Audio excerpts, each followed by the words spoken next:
نصوص فتكون الجبال كالعهن المنفوش فأما من ثقلت موازينه فهو في عيشة راضية وأما من خفت موازينه فأمه هاوية وما أدراك ما هي نار حامية.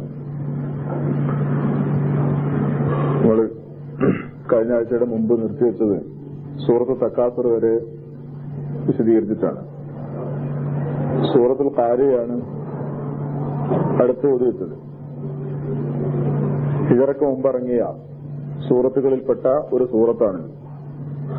നമ്മൾ ഈ വായിച്ചു വരുന്ന മനസ്സിലാക്കി വരുന്ന ക്രമം എടുത്ത് പരിശോധിച്ചാൽ ആദ്യത്തെ 3 സൂറത്തുകളും ആദ്യത്തെ 2 സൂറത്തുകൾ പ്രാർത്ഥന പഠിപ്പിക്കുകയാണ് ചെയ്തത്. പിന്നെ ഖുൽ ഹുവല്ലാഹു അഹദ് എന്ന് തുടങ്ങുന്ന സൂറത്ത് അള്ളാഹുവിനെ പറ്റി വിശദീകരിച്ച് തരിക ചെയ്തത്. അബൂലഹബിന്റെ സംഭവം സൂചിപ്പിക്കുകയും ഒരു പ്രത്യേക ചില കാര്യങ്ങൾ പഠിപ്പിക്കുകയും ചെയ്തു.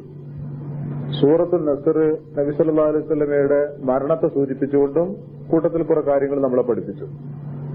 സൂറത്തുൽ കാഫിറൂൻ അവിശ്വാസികളോട് ഏത് കാലത്തും പ്രഖ്യാപിക്കേണ്ട കുറെ തത്വങ്ങൾ നബി പറഞ്ഞ ആ കാര്യം സൂചിപ്പിച്ചുകൊണ്ട് പറഞ്ഞു. പിന്നെ സൂറത്തുൽ കൗസർ നമുക്ക് അള്ളാഹു ചെയ്ത അനുഗ്രഹങ്ങളെ സൂചിപ്പിക്കുന്നതായിരുന്നു.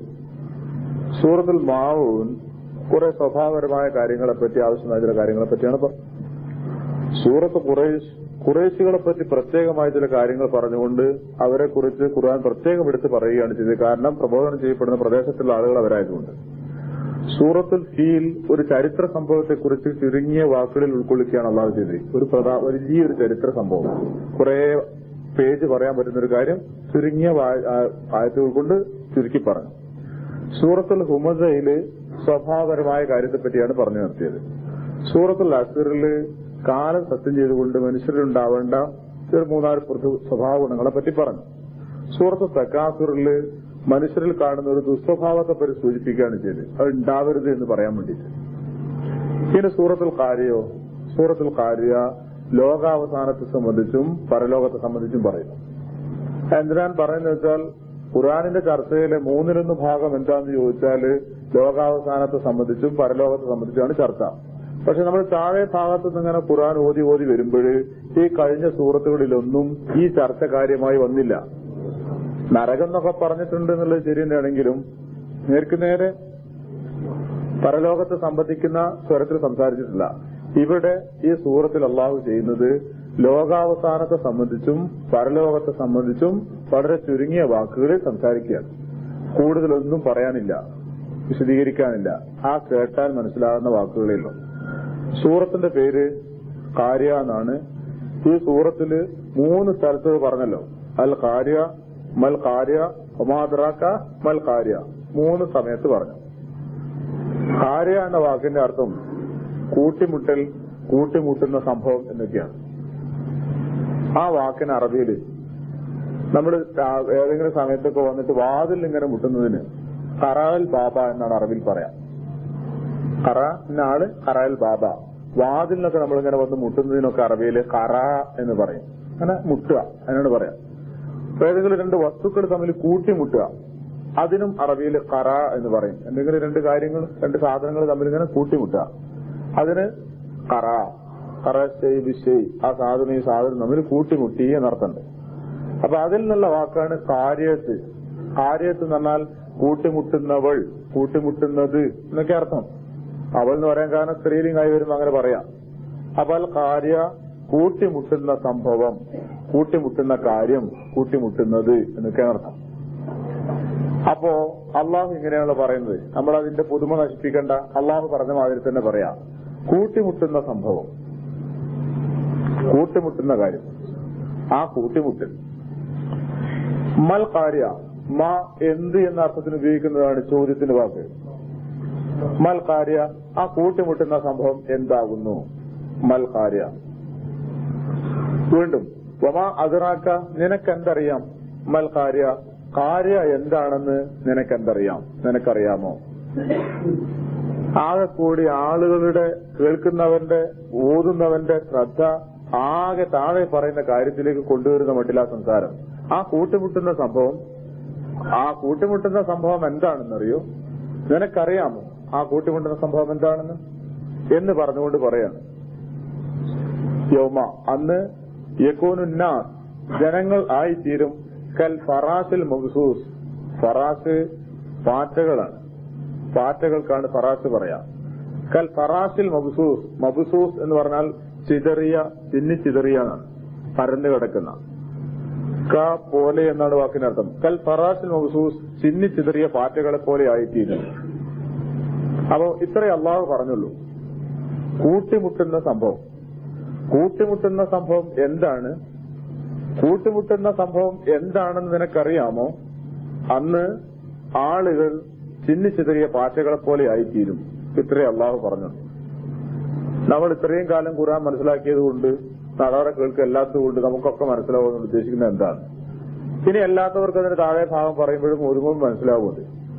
പക്ഷെ ഖുർആന്റെ ആ വാക്കിന്റെ അവതരണല്ലേ, അത് ആര് കേട്ടാലും ഇങ്ങനെ നബി സല്ലല്ലാഹു അലൈഹി വസല്ലം ആ ഖുർആൻ ആയത്ത് ഓതിയ സാഹചര്യം ആലോചിച്ച് നോക്കും നിങ്ങൾ. മക്കയിൽ ഇങ്ങനെ കൂട്ടിമുട്ടുന്ന സംഭവം, കൂട്ടിമുട്ടുന്ന സംഭവം എന്താണ് കൂട്ടിമുട്ടുന്ന സംഭവം എന്താണെന്ന് നിങ്ങൾക്കറിയാമോ?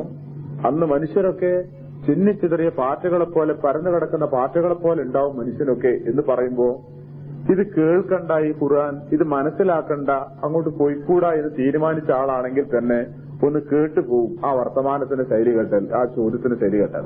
അതാണ് അള്ളാഹു ചെയ്യുന്നത്. വേണ്ടാ നിൽക്കുന്ന ആൾക്കാരെയും കൂടി ഇങ്ങോട്ട് വിളിച്ചിരുത്തുന്ന കോലത്തിൽ. ഇനി എന്താണ് ഖുർആൻ കാര്യം കൊണ്ട് ഉദ്ദേശിക്കുന്നത്? ലോകാവസാനം എന്നാണ് ആ വാക്കുകൊണ്ട് ഉദ്ദേശിക്കുന്നത്.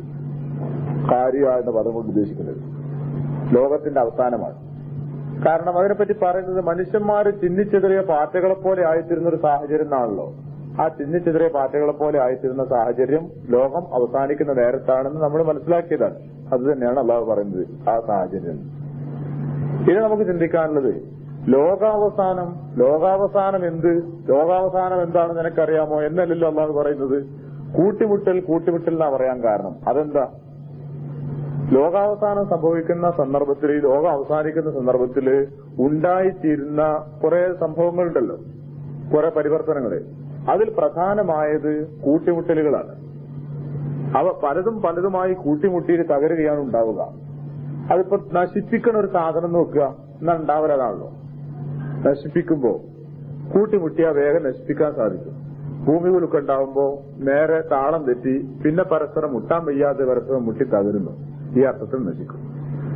അത് കുറച്ചുകൂടിയൊക്കെ വിശാലമായി പറഞ്ഞാൽ എന്താ ഉള്ളത്? ഈ പ്രപഞ്ചത്തില് ഭൂമി അടക്കമുള്ള മറ്റു ഗോളങ്ങളും ഗ്രഹങ്ങളും നക്ഷത്ര സമൂഹങ്ങളും ഒക്കെ അവയെല്ലാം കൂടി ഇങ്ങനെ ഒരു പ്രത്യേക സംവിധാനത്തിൽ ചലിച്ചുകൊണ്ടിരിക്കുകയാണല്ലോ.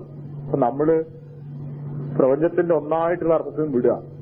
നമ്മൾ ഉൾക്കൊള്ളുന്ന സൗരയൂഥം എന്ന് പറയുന്ന ഈ ഭാഗം, സൂര്യനെ ചുറ്റി നിൽക്കുന്ന ഈ 9 ഗ്രഹങ്ങളും അവയുടെ ഉപഗ്രഹങ്ങളും എല്ലാം കൂടി കിടക്കുന്ന ഈ ഭാഗത്തെ പറ്റി സംസാരിക്കുക. എല്ലാ കുട്ടികൾക്കും അറിയാം, എല്ലാവർക്കും അറിയാം. അതൊരു തരം ദീർഘവൃത്താകൃതിയിൽ ഇങ്ങനെ ചലിച്ചുകൊണ്ടിരിക്കുകയാണ്. അത് ഭൂമിയുണ്ട്, ബുധനുണ്ട്, വ്യാഴമുണ്ട്, ശനിയുണ്ട്, യുറാനസും നെപ്റ്റ്യൂണും എല്ലാം കൂടി ഉണ്ട്. നടുക്ക് സൂര്യനുണ്ട്. സൂര്യനും സ്വയം കറങ്ങുന്നു. ബാക്കിയുള്ളവയൊക്കെ അതിന്റെ ഹാലും വിധി അനുസരിച്ച് കറങ്ങുന്നു. അങ്ങനെ പറഞ്ഞാൽ മതിയല്ലോ, കുറെ കാലയളവ്. എന്നിട്ട് അവ സ്വയം കറങ്ങുന്നു. ഈ ദീർഘവൃത്താകൃതിയിൽ അങ്ങനെ കറങ്ങിക്കൊണ്ടിരിക്കുകയാണ്. ഇതിപ്പോ മുമ്പ് പറഞ്ഞാൽ മനുഷ്യൻ വിശ്വസിക്കൂല്ലെങ്കിലും ഇപ്പൊ ആരും വിശ്വസിക്കൂല്ലത്. അത് നിഷേധിക്കുന്നവരാരും ഉണ്ടാവില്ല. എല്ലാവർക്കും അറിയാം, എല്ലാവരും അംഗീകരിക്കുന്നു. കാരണം ഇവിടെ നമ്മൾ വിക്ഷേപിച്ച ഉപഗ്രഹങ്ങളൊക്കെ പുറത്തു പോയിട്ട് പിന്നെ ഫോട്ടോകൾ എടുത്ത് അയച്ചതിന്റെ ഇന്നും വന്നുകൊണ്ടിരിക്കുന്ന ഫോട്ടോകളുണ്ട്. നിരന്തരം ഫോട്ടോകൾ അയച്ചുകൊണ്ടിരിക്കുന്നുണ്ടല്ലോ പല ഉപഗ്രഹങ്ങളും. അതൊക്കെ കാണിക്കുന്നത് അത് ശരിയാണെന്നാണല്ലോ. ഇനി നമുക്ക് ചിന്തിക്കാനുള്ള എന്താണ് ഇപ്പൊ ഇതിങ്ങനെ കറങ്ങിക്കൊണ്ടിരിക്കാനുള്ള കാരണം? നമ്മളൊക്കെ കറങ്ങാനുള്ള സത്യത്തിൽ ഇപ്പോഴും നമ്മൾ കറങ്ങുന്നുണ്ട്. ഇത്ര 1000 കിലോമീറ്റർ വേഗത എന്നാണല്ലോ ഭൂമിയുടെ അച്ചുതണ്ടിൽ, ഭൂമധ്യരേഖയിൽ ഭൂമിയുടെ സെന്ററിൽ ഭൂമിയുടെ വേഗത എത്രയാണ്? 1000 കിലോമീറ്റർ വേഗതയിലാണ് ഭൂമി കറങ്ങിക്കൊണ്ടിരിക്കുന്നത്. ആ സെന്ററിന്റെ ഭാഗത്തുനിന്നാ പറയുന്നത്. അപ്പൊ അത്രയും വേഗതയിൽ കറങ്ങി. പക്ഷെ നമുക്ക് അനുഭവപ്പെടുന്നതിലൊക്കെ നേരാണ്. പിന്നെ കൂടുതൽ ശാസ്ത്രീയമായി പറയാൻ വിവരമുള്ളവനല്ല ഞാൻ എന്തിനല്ല അറിയാത്തത് അഭിനയിക്കലും അറിയില്ല. അപ്പോ ഇതൊക്കെ നമ്മൾ മനസ്സിലാക്കിയ പൊതുവെ പ്രാഥമികമായി അറിയുന്ന കാര്യങ്ങൾ ഇത്രയൊക്കെയാണല്ലോ. കറങ്ങിക്കൊണ്ടിരിക്കുന്നു. ഈ കറക്കത്തിനിടയിൽ എന്താണ് ഇവയെ പിടിച്ചു നിർത്തുന്ന ശക്തി? മതവിശ്വാസി പറയും സാധാരണഗതിയിൽ അള്ളാന്റെ കുതിരത്താണ് അല്ലെങ്കിൽ അള്ളാഹുവാണ് എന്നൊക്കെ പറയാം. പക്ഷെ എന്നാലും അള്ളാഹു വെറുതെ കൈകൊണ്ട് പിടിച്ചിരിക്കാറില്ലല്ലോ. അതിന് അള്ളാഹു ഒരു തത്വം അള്ളാഹു അതിന് പിന്നിൽ ഉൾക്കൊള്ളിച്ചിട്ടുണ്ടാവും. ആ തത്വം മനുഷ്യൻ കണ്ടെത്തി ആകർഷണ വികർഷണ ശക്തിയാണത്, ആകർഷിക്കാനുള്ള ശക്തിയാണത്. ഈ ഗ്രഹങ്ങളൊക്കെ നിൽക്കുന്നിടത്ത് നിൽക്കാൻ കാരണം അവ പരസ്പരം ആകർഷിക്കുന്നുണ്ട്, പരസ്പരം വികർഷണവുമുണ്ട്. ആകർഷണത്തിന്റെ ശക്തി കുറച്ചുകൊണ്ടിരിക്കുകയും ചെയ്തിട്ടുണ്ട്. അതുകൊണ്ട് നിൽക്കുന്നിടത്ത് നിൽക്കുന്നു. സൂര്യൻ ഭൂമി സൂര്യനുമായി നിൽക്കുന്ന അകലത്തിൽ നിൽക്കാൻ കാരണം ഒരു പ്രത്യേകതരം ആകർഷണ ശക്തിയുടെ അടിസ്ഥാനത്തിൽ അവിടെ തന്നെ നിൽക്കുന്നു. അതോടൊപ്പം അടുത്ത് നിൽക്കുന്ന ഗ്രഹങ്ങളുടെ ശക്തിയുമായി കൂട്ടുമുട്ടുമ്പോ ഭൂമിയുടെ ആകർഷണ ശക്തിയിൽ അളവ് വരെ കൂടുതലാവാത്തതുകൊണ്ട് അങ്ങോട്ട് പോകുന്നില്ല, നിൽക്കുന്നിടത്ത് തന്നെ നിൽക്കുന്നു. അതാണ് ചന്ദ്രന് സംഭവിക്കുന്നത്. ചന്ദ്രനും തന്നെ ഭൂമിയുടെ ചുറ്റും കറങ്ങാന്നല്ലാതെ ഭൂമിയുടെ മാതിരി സ്വന്തം കറങ്ങാൻ നിൽക്കുന്നില്ല. ഇതിന് ചുറ്റും കറങ്ങാൻ കാരണം ഒരു പ്രത്യേക ശക്തിയിൽ ചന്ദ്രനെ ആകർഷിച്ച് അങ്ങനെ നിർത്തിയിരിക്കുകയാണ് ഭൂമി. എല്ലാറ്റിനും ആകെ നൽകുന്ന ഉത്തരം എന്താണ്? ആകർഷണ ശക്തി കൊണ്ടാണ് ഇതൊക്കെ നിൽക്കുന്നത് എന്നാണ് എല്ലാവരും പറയാം. ഖാനൂനുൽ ജാദവിയ്യ അതാണ് അറബിയിൽ പറയാറ്. ആകർഷണ ശക്തി കൊണ്ടാണ്. അപ്പൊ ഈ ഒരു ആകർഷണ ശക്തിയുടെ ഈ ഒരു നൂലിൽ, ഈ ഒരു വെറും വഴി പറയുന്ന ഒരു നൂലിലാണ് ഈ പ്രപഞ്ചത്തിന്റെ കറക്കവും ചലനവും ആകെ നിലനിൽക്കുന്നത്. എല്ലാവരും അംഗീകരിക്കുന്നു. 5ാം ക്ലാസ്സിൽ പഠിക്കുന്ന കുട്ടി പറയും എന്താ നിൽക്കാൻ കാരണം? അതിങ്ങനെയാണെന്ന് എല്ലാവരും പറയുന്നു. കാരണം കാലം അവിടെ എത്തി. ഇനി ഇതിലേതെങ്കിലും ഒന്നിൽ ഇത്തിരി തകരാറ് സംഭവിച്ചെന്ന് വെക്കുക, എന്നാൽ എന്താ ഉണ്ടാവുക?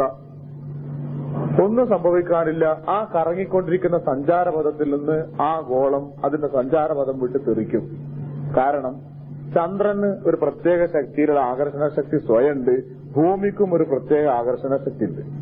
പരസ്പര ഈ ആകർഷണം ശക്തി ഉള്ളതുകൊണ്ട് ഭൂമി നിൽക്കുന്നിടത്ത് ഭൂമി നിൽക്കുന്നു, ചന്ദ്രൻ നിൽക്കുന്നിടത്ത് ചന്ദ്രൻ നിൽക്കുന്നു, നിന്നോട് നിന്നിട്ട് അങ്ങനെ ചലിച്ചുകൊണ്ടിരിക്കുന്നു.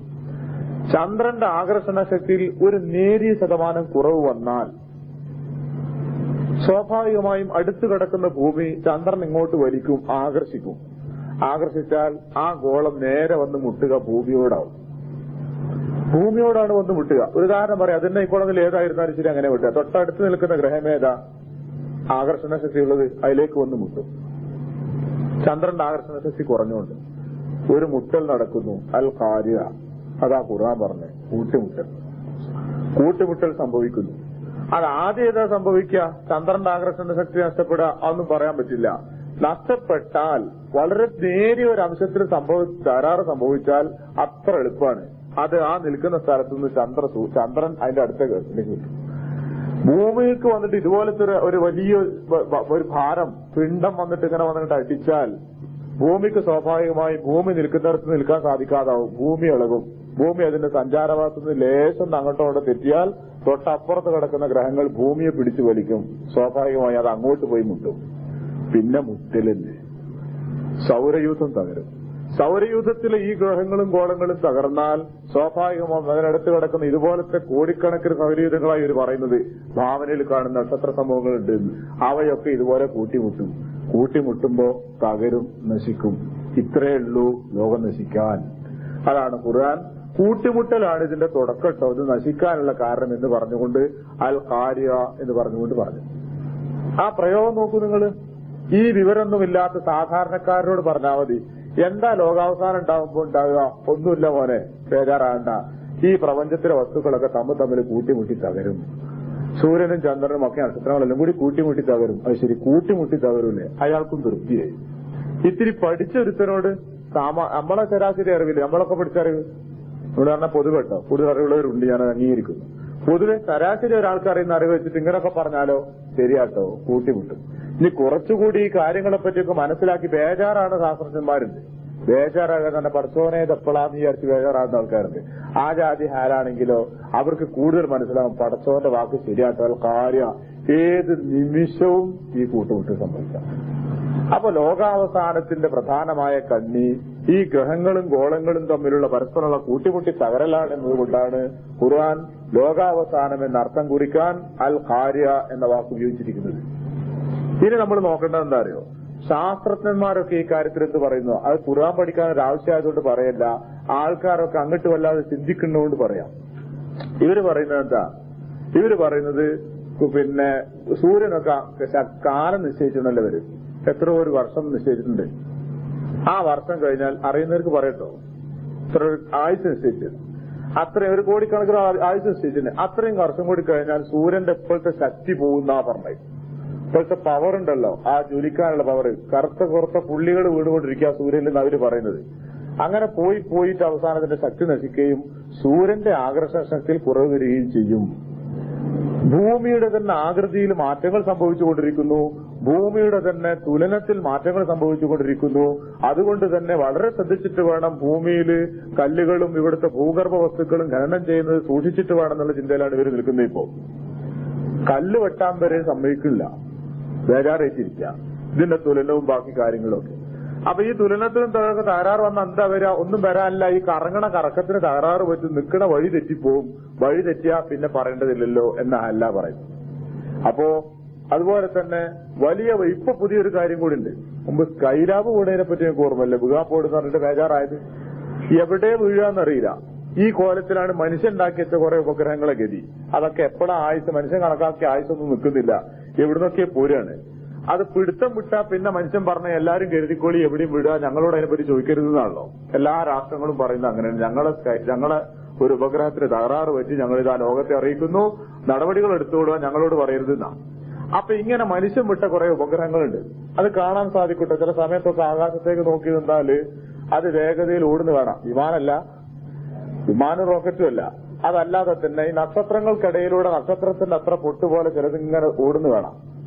നമ്മളെ നഗ്നനേത്രങ്ങൾ കൊണ്ട് കാണാൻ സാധിക്കും ചിലത്. അത് ചില സമയങ്ങളിൽ ആ കണക്കനുസരിച്ച് കണക്കൂട്ടിയവർക്ക് ശരിക്കും കാണാൻ തന്നെ പറ്റുന്ന ഇവർ പല മാസികകളൊക്കെ കാണാറുണ്ട്. സൂക്ഷിച്ച് ചിലപ്പോൾ കണ്ണിൽപ്പെടും.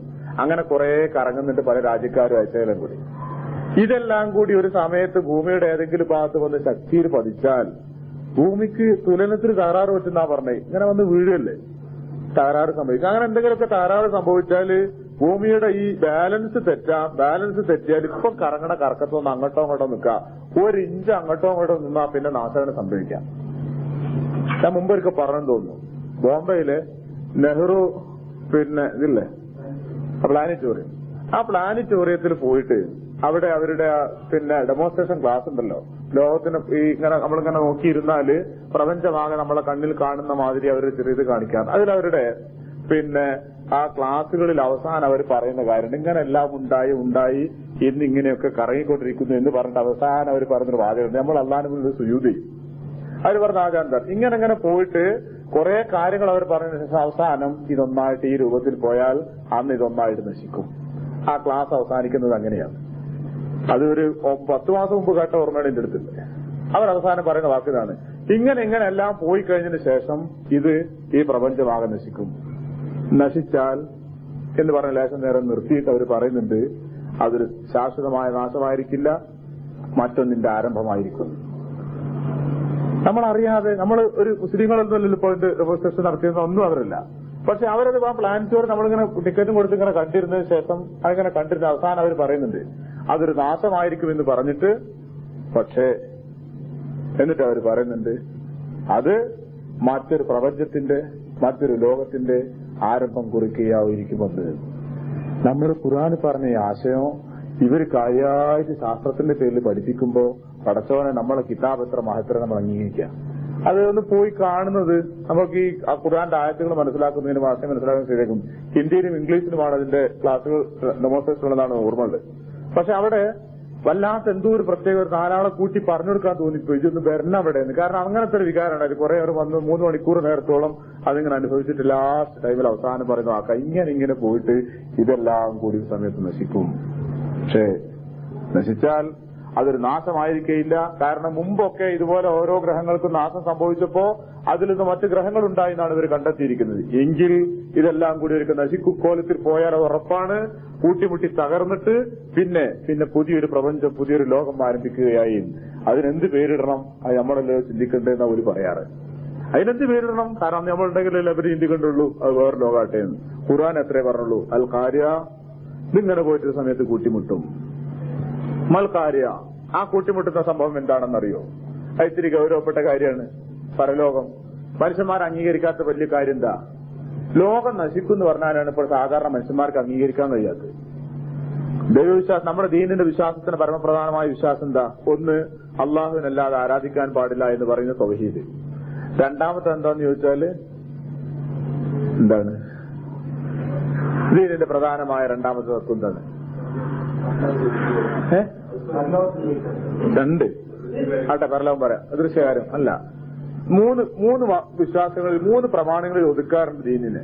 ഇസ്ലാം കാര്യങ്ങള് ഈമാൻ കാര്യങ്ങൾ 6 ഞാൻ അംഗീകരിക്കുന്നതല്ല. പൊതുവെ പരമപ്രധാനമായ ദീനിന്റെ 3 തത്വങ്ങൾ എന്ന് പറയാറുണ്ട് പലപ്പോഴും. ഒന്ന്, അള്ളാഹുവിനെ മാത്രമേ ആരാധിക്കാൻ പാടുള്ളൂ എന്നുള്ളതാണ് ഒരു പ്രധാനമായ തത്വം ഈ ദീനിന് ആൾക്കാരുടെ മുന്നിൽ, മറ്റുള്ളവരുടെ മുന്നിൽ പറയാനുള്ളത്. മറ്റൊന്ന് പറയാനുള്ളത് എന്താ?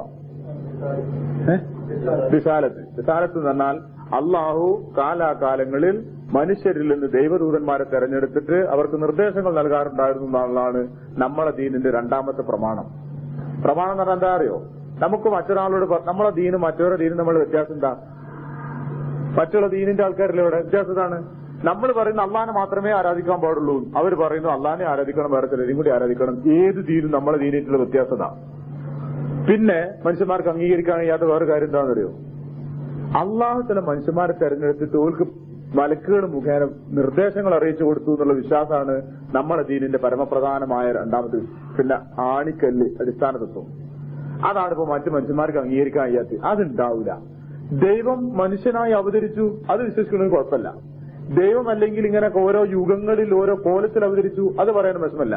പക്ഷെ നമ്മൾ പറയുന്ന വിധത്തില്, ഖുർആൻ പറയുന്ന വിധത്തില്, ബുദ്ധിക്ക് യോജിക്കുന്ന വിധത്തില് ചില ആളുകളെ തെരഞ്ഞെടുത്തിട്ട് അവർക്ക് അള്ളാഹു അവരവതാരല്ല, അവർ ദൈവമല്ല, ദൈവപുത്രനുമല്ല, മറിച്ച് ദൈവം അവർക്ക് നിർദ്ദേശങ്ങൾ നൽകാറുണ്ടായിരുന്നു, വഹി നൽകാറുണ്ടായിരുന്നു എന്നുള്ളത് പറയുമ്പോൾ അംഗീകരിക്കാൻ വയ്യ. അതല്ല ഇപ്പൊ മറ്റുള്ള ആളുകൾ നമ്മളുള്ള വ്യത്യാസം. അപ്പൊ അത് അംഗീകരിക്കലാണ് ഇസ്ലാമിന്റെ രണ്ടാമത്തെ പ്രധാന തത്വം എന്നാ പറയാറ്. മൂന്നാമതായ പ്രധാന തത്വം എന്താന്ന് ചോദിച്ചാൽ മനസ്സിന് പറയാനുള്ളത് ഇനി വരാനിരിക്കുന്ന ഒരു പരലോക ജീവിതത്തെ കുറിച്ചുള്ള വിശ്വാസം. അങ്ങനെ തെറ്റിയിരിക്കണം. നമ്മൾ മുമ്പ് ഈമാൻ കാര്യങ്ങൾ 6 പഠിച്ചല്ലോ, ഇയാളെന്താ 3 അർത്ഥത്തിനല്ല ഞാൻ പറയുന്നത്. അതൊക്കെ അങ്ങനെ തന്നെ. പക്ഷെ നമ്മൾ ചിന്തിക്കേണ്ടത് നമ്മളെ ദീനും മറ്റോരോ ദീനായിട്ട് വ്യത്യാസം കെട്ട് കിടക്കുന്നത് എവിടെയൊക്കെയെന്ന് വെച്ചാൽ ഈ 3 കാര്യങ്ങളിലാണ്. ഈ 3 കാര്യങ്ങൾ ഒരു മനുഷ്യൻ അംഗീകരിക്കാൻ തയ്യാറായാൽ ഓ മുസ്ലിമല്ലോ. കാരണം എന്താ അറിയോ? ഓൻ ബാക്കി കാര്യങ്ങൾ മലക്കുകളുടെ വിശ്വാസം ബാക്കിയൊക്കെ അംഗീകരിക്കാൻ സന്നദ്ധരായി. എന്താ? അള്ളാഹിനെ മാത്രമേ ആരാധിക്കാൻ പാടുള്ളൂ എന്ന് പറയുന്നതോടുകൂടി ഷഹാദത്ത് കലിമന്റെ ഭാഗമായി. പിന്നെ അവൻ അള്ളാഹു ദൈവദൂതന്മാരെ തെരഞ്ഞെടുത്ത് അവർക്ക് ബോധനം അറിയിക്കാറെന്ന് പറഞ്ഞാല് മലക്കുകളുടെ വിശ്വാസമായി, ഗ്രന്ഥങ്ങളുടെ വിശ്വാസമായി, മലക്കുകളുടെ വിശ്വാസമായില്ലേ? ദൈവബോധനം അറിയിക്കണേ മലക്ക് വരണം. മലക്ക് വരണ അമ്പിയാക്കന്മാരുണ്ടാവണം. അപ്പൊ അമ്പിയാക്കളുടെ വിശ്വാസമായി, മലക്കുകളുടെ വിശ്വാസമായി. പിന്നെ അമ്പിയാക്കന്മാർ വന്നിട്ട് ദിവ്യബോധം അറിയിക്കുമ്പോൾ നിങ്ങളൊക്കെ പറഞ്ഞു കൊടുക്കുകയോ ചെയ്യാലോ, കിതാബിലെ വിശ്വാസമായി. 3 അതാണ്. അങ്ങനെ പറയുമ്പോൾ ഒക്കെ ഉൾക്കൊള്ളുന്നുണ്ട്. പിന്നെ അവസാന വിശ്വാസം എന്താ? പിന്നെ പ്രധാനമായി പറയുന്നത് പരലോക വിശ്വാസം അതുമായല്ലോ. പിന്നെ കലാകരൊക്കെ ഉണ്ട്, അതൊക്കെ വിശ്വസിക്കണേ. പക്ഷെ പ്രധാനമായ വിശ്വാസങ്ങളിലാണ്. അപ്പൊ അതിൽ ആ 3ാമത്തെ വിശ്വാസത്തിനെ പറ്റിയാണ്, പ്രധാനമായ ആ കാര്യത്തെ പറ്റിയാണ് പറയുന്നത്. അങ്ങനെ ഉണ്ടാവും, അത് സംഭവിക്കും, അത് അംഗീകരിക്കണമെങ്കിൽ. അത് ഖുർആൻ പറഞ്ഞ എങ്ങനെ അറിയോ? നിങ്ങൾ കണ്ടില്ല, ഖുൽ ഹുവല്ലാഹു അഹദ് എന്നൊക്കെ പറഞ്ഞത് വളരെ പ്രധാനപ്പെട്ട ഒരു കാര്യമാണ്. പക്ഷെ വളരെ ലളിതമായിട്ട് പറഞ്ഞു, നീ പറയണം അള്ളാഹു അവൻ ഏകനാണ്, അള്ളാഹു ഏകൻ തന്നെയാണെന്ന് നീ ഉറപ്പിക്കണം. അത് അങ്ങനൊന്നും പറയേണ്ട ആവശ്യമില്ല. മനുഷ്യന്മാരോട് ഇങ്ങനെ പറഞ്ഞാൽ തന്നെ മനസ്സിലാക്കാൻ മാത്രം തെളിവ് കൊടുക്കുന്നുണ്ട്. അതുപോലെയാണ് ഖുർആന്റെ അവതരണം. എത്ര ഗൗരവപ്പെട്ട് ശക്തിയിൽ ഇങ്ങനെ ഉറപ്പിക്കൊന്നും വേണ്ട. അൽ ഖാരിയ, ആ കൂട്ടിമുട്ടുന്ന സംഭവം. മൽ ഖാരിയ, ആ കൂട്ടിമുട്ടുന്ന സംഭവം എന്താണ്? അമ്മ അദ്റാക മൽ ഖാരിയ, ആ കൂട്ടിമുട്ടുന്ന സംഭവം എന്താണെന്ന് നിനക്കറിയോ എന്നൊക്കെ ചോദിക്കുമ്പോഴേക്ക് ആ കൂട്ടിമുട്ടൂല്ലേ, ഇതൊക്കെ തകരൂല്ലേ, നശിക്കൂല്ലേ, അത് അംഗീകരിച്ചേക്ക്. ഇനി അന്നത്തെ ഹാല് പറയാണ്. യൗമ, അന്ന് യകൂനു ആയിരിക്കും അന്നാസ് ജനങ്ങൾ കൽ ഫറാസ്. ഫറാസിനെ നമുക്കറിയാം. ഫറാസ് അതിന്റെ ബന്ധപ്പെട്ട വാക്കല്ല, ഇതിനൊക്കെ ഉണ്ടായ വാക്കാണ്. പക്ഷെ രണ്ടും തമ്മിൽ ബന്ധുവില്ലേ. ഫറാസ് പാറ്റകളാണ്. മബുസൂസ് പറഞ്ഞാൽ ചിന്നിച്ചെതറിയെന്നാ, പറന്നു കിടക്കുന്നതാണ്. പാറ്റകൾ അങ്ങനെ തന്നെയുള്ളതാണ്, അവർ കുടിഞ്ഞിങ്ങനെ പറന്നു കിടക്കുന്നതാണ്. കൽ ഫറാസ് മബുസൂസ്, പറന്നു നടക്കുന്ന ചിന്നിച്ചെതറിയ പാറ്റകളെ പോലെ ഉണ്ടാവും മനുഷ്യൻ. അതെന്താണ് ചിന്നിച്ചെതറിയ പാറ്റകൾ പോലെ എന്ന് പറയാൻ കാരണം? ലോകാവസാനം സംഭവിക്കുന്ന നേരത്തെ മനുഷ്യന്മാരെ ഹാല് പറയാണ് ചിന്നിച്ചെതറിയ പാറ്റകളെ പോലെയാണ്. എന്താണ് ഈ പൊടിഞ്ഞിങ്ങനെ പറക്കുന്ന പാറ്റകളുടെ അവസ്ഥ? അവർക്ക് ലക്ഷ്യമില്ല. എവിടേക്കാ ഇവ പറക്കുന്നതെന്ന് ചോദിച്ചാൽ എവിടുക്കാന്നറിയില്ല. ആ മഴ എന്ന വസന്തത്തിന്റെ ആരംഭത്തിലാണല്ലോ പാറ്റകൾ പൊടിയാറിങ്ങനെ. ഒന്നായിട്ട് ഇങ്ങനെ പൊടിഞ്ഞു വന്നാൽ അവ എവിടേക്കാണ് പോവേണ്ടത്, എന്താണ് അവർക്ക് ചെയ്യേണ്ടതെന്ന് അവർക്കറിയില്ല. അത് നേരൊരു പറക്കല. എന്ത് സന്തോഷത്തിലാണ്, എന്ത് ആഹ്ലാദത്തിൽ അങ്ങ് പറന്നങ്ങ് മേലോട്ട് പോയി ചിറകര് താഴോട്ട് വീണ് കാണാം. അല്ലെങ്കിൽ വെളിച്ചം കാണുന്നിടത്ത് പറന്നകത്ത് എല്ലാം കൂടി അങ്ങ് അവസാനിക്കുന്നു. ഇങ്ങോട്ട് പുറത്തുകിട്ട് എത്തിക്കിട്ടിയാൽ, മണ്ണിന്റെ പുറത്തുകിട്ട് എത്തിക്കിട്ടിയാൽ ഇന്ന ദിക്കിലേക്കാ പോകേണ്ടത് ഒരു കണക്കൂല. കുറെ ഇങ്ങോട്ട് കുറെ അങ്ങോട്ട് കുറെ ഒഴുക്കെല്ലാം കൂടി അങ്ങനെ പറക്കാണ് ചെയ്യാം. ഒന്നായിട്ട് ലക്ഷ്യമില്ലാതെ പരക്കപ്പായുന്നൊരു ചിത്രമാണ് പാറ്റകളുള്ളത്. അതാണ് മനുഷ്യനെ പറ്റി സൂചിപ്പിക്കുന്നത്. ലോകാവസാനം വരുന്ന സന്ദർഭത്തിൽ മനുഷ്യന്മാരെ കാണാൻ ഭാഗ്യമുണ്ടെങ്കിൽ ആർക്കും കാണാൻ നേരം ഉണ്ടാവില്ല അള്ളാഹ്ക്കല്ലാതെ. അപ്പൊ ആർക്കെങ്കിലും അത് കണ്ടിക്കാൻ സാധിച്ചാൽ രസാണ്. ഇങ്ങനെ ഉണ്ടാവും. പാറ്റകൾ പായുന്ന മറക്കണ മാതിരി ആ കൂടി മനുഷ്യന്മാര് ബേജാറായി പായുന്നുണ്ടാവും. പ്രസവിക്കാറായ സ്ത്രീകൾ പ്രസവിക്കും, മുല കൊടുക്കുന്ന പെണ്ണുങ്ങൾ മുല കൊടുക്കുന്ന കുട്ടിയെക്കുറിച്ച് അശ്രദ്ധമാവും. പതറന്നാസ സുഖാറ, മനുഷ്യന്മാരെല്ലാം കൂടി ലഹരി ബാധിച്ച മാതിരി ഉണ്ട്, മത്ത് പിടിച്ച മാതിരി മഹമ്മദ് സുഖാറ, അവർക്ക് ലഹരിയൊന്നും ബാധിച്ചിട്ടില്ല എന്നൊക്കെ ഖുർആൻ പറഞ്ഞല്ലോ. അത് തന്നെ ഹാല്. അത് സത്യാന്നുള്ളതിന് നമ്മൾ തോനെ പറയണ്ട. ഞാൻ പലപ്പോഴും പറയാറുള്ളതുകൊണ്ട് ആവർത്തിക്കുന്നില്ല. എന്തെങ്കിലും ഒരു ഒച്ച കേട്ടാൽ, എന്തെങ്കിലും പേടിക്കുന്ന ഒരു അവസരം കേട്ടാൽ, എന്തിനധികം ഒരു ചെറിയ സംഭവം ഉണ്ടായാൽ തന്നെ നമ്മൾ പായുന്നത് എങ്ങട്ടാന്നറിയില്ലല്ലോ. 4 ആള് കൂടിക്കുന്നിടത്തുനിന്ന് മൂരി വരുന്നു അല്ലെങ്കിൽ കാള വരുന്നു എന്നേറ്റ് പറഞ്ഞു ഒരുത്തും വെറുതെ ഒച്ച ഉണ്ടാക്കിയാൽ ഒരു പാച്ചിലാണല്ലോ. എവിടുക്കാ പാഞ്ഞു എവിടുക്കാൻ നോക്കല്ല ആള് പറയുമ്പോ ഒരു മൂരി ഒന്നാ നോക്കാലും തിരിഞ്ഞു നോക്കാലും വരുന്നു. അത് നിൽക്കല്ലോ മനുഷ്യൻ, ആണ്ട് ഓടല.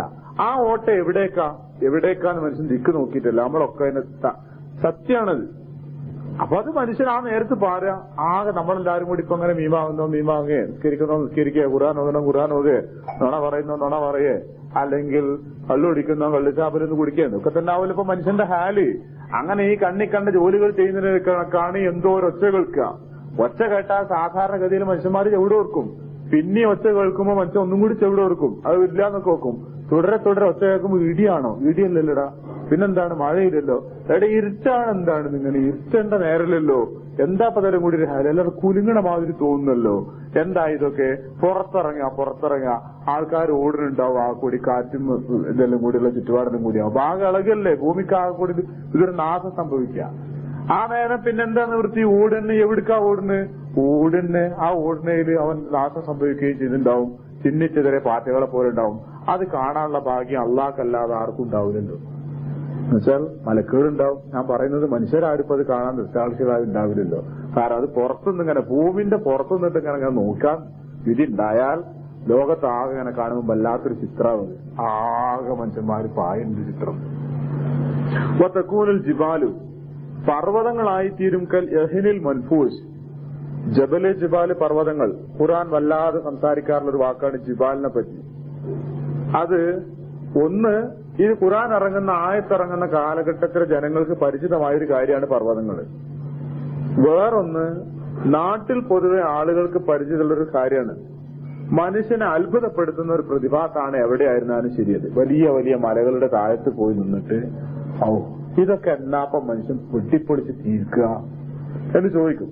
നമ്മളെ നാട്ടിലൊക്കെ ഉള്ള ചെറിയ ചെറിയ മലകൾ ആരുടെയും കയ്യിലുണ്ടെങ്കിൽ പറയും, നമ്മൾ പറയും അവനും അവന്റെ പേരക്കുട്ടികളും പാറ വെട്ടി വിറ്റാലും തീരൂല, അതിന് മാത്രം ഉണ്ടല്ലോ തോന്നുന്നു. കാരണം മനുഷ്യൻ അതിപ്പോ കണ്ടുപിടിച്ച യന്ത്രങ്ങൾ ഉപയോഗിച്ചിട്ട് മുറിച്ച് ടൺ കണക്കിന് കനമുള്ള കഷ്ണങ്ങൾ മുറിച്ചെടുത്താൽ തന്നെ എത്രയോ കാലം കൊണ്ടേ അത് മുറിച്ച് ആ മല ഒഴിവാക്കാൻ പറ്റൂ. അതിന് മാത്രം വലിയ മലകളാണ് നമ്മളെ നാട്ടിലൊക്കെ തന്നെ ഉണ്ട്. ഇത് ലോകത്തറിയപ്പെടുന്ന വൻ പർവ്വതനിരകളൊക്കെ എന്താ ഹാല്? എത്രയപ്പോ അതിന്റെയൊക്കെ കണക്ക്? മനുഷ്യന്മാരിപ്പോ കണ്ടുപിടിച്ച ഹാൽ ഇങ്ങനെ എടുത്തിട്ട് ഇങ്ങനെ അത് വെട്ടിപ്പൊളിച്ചെടുക്കാൻ തുടങ്ങിയാൽ എന്നാ അവസാനിക്കുക? ഇതൊക്കെ തകരൂ എന്നൊരു പക്ഷേ മനുഷ്യൻ അതിന്റെ അടുത്ത് പോയി ഇങ്ങനെ നിൽക്കുമ്പോൾ തോന്നാം. അത് അറബികൾക്കും തോന്നാറുണ്ട്. അവർ കാണപ്പെടുന്ന ഈ കുന്നിന്റെ ഇതിന്റെ ഒക്കെ അടുത്ത് പോയിട്ട് അവരെ കയ്യിലുള്ള ആയുധങ്ങളാണല്ലോ, ഇതൊന്നുമില്ലല്ലോ. അതുകൊണ്ടൊക്കെ ഇങ്ങനെ കണ്ടിട്ട് ഈ മലൊക്കെ പൊളിക്കാൻ പറ്റുമോ എന്ന് വലിയ വലുപ്പത്തരം വിചാരിച്ച് ചിന്തിക്കുന്നതുകൊണ്ടാണ് ഖുർആൻ ആ മലകൾ എടുത്ത് പറയാൻ കാരണം.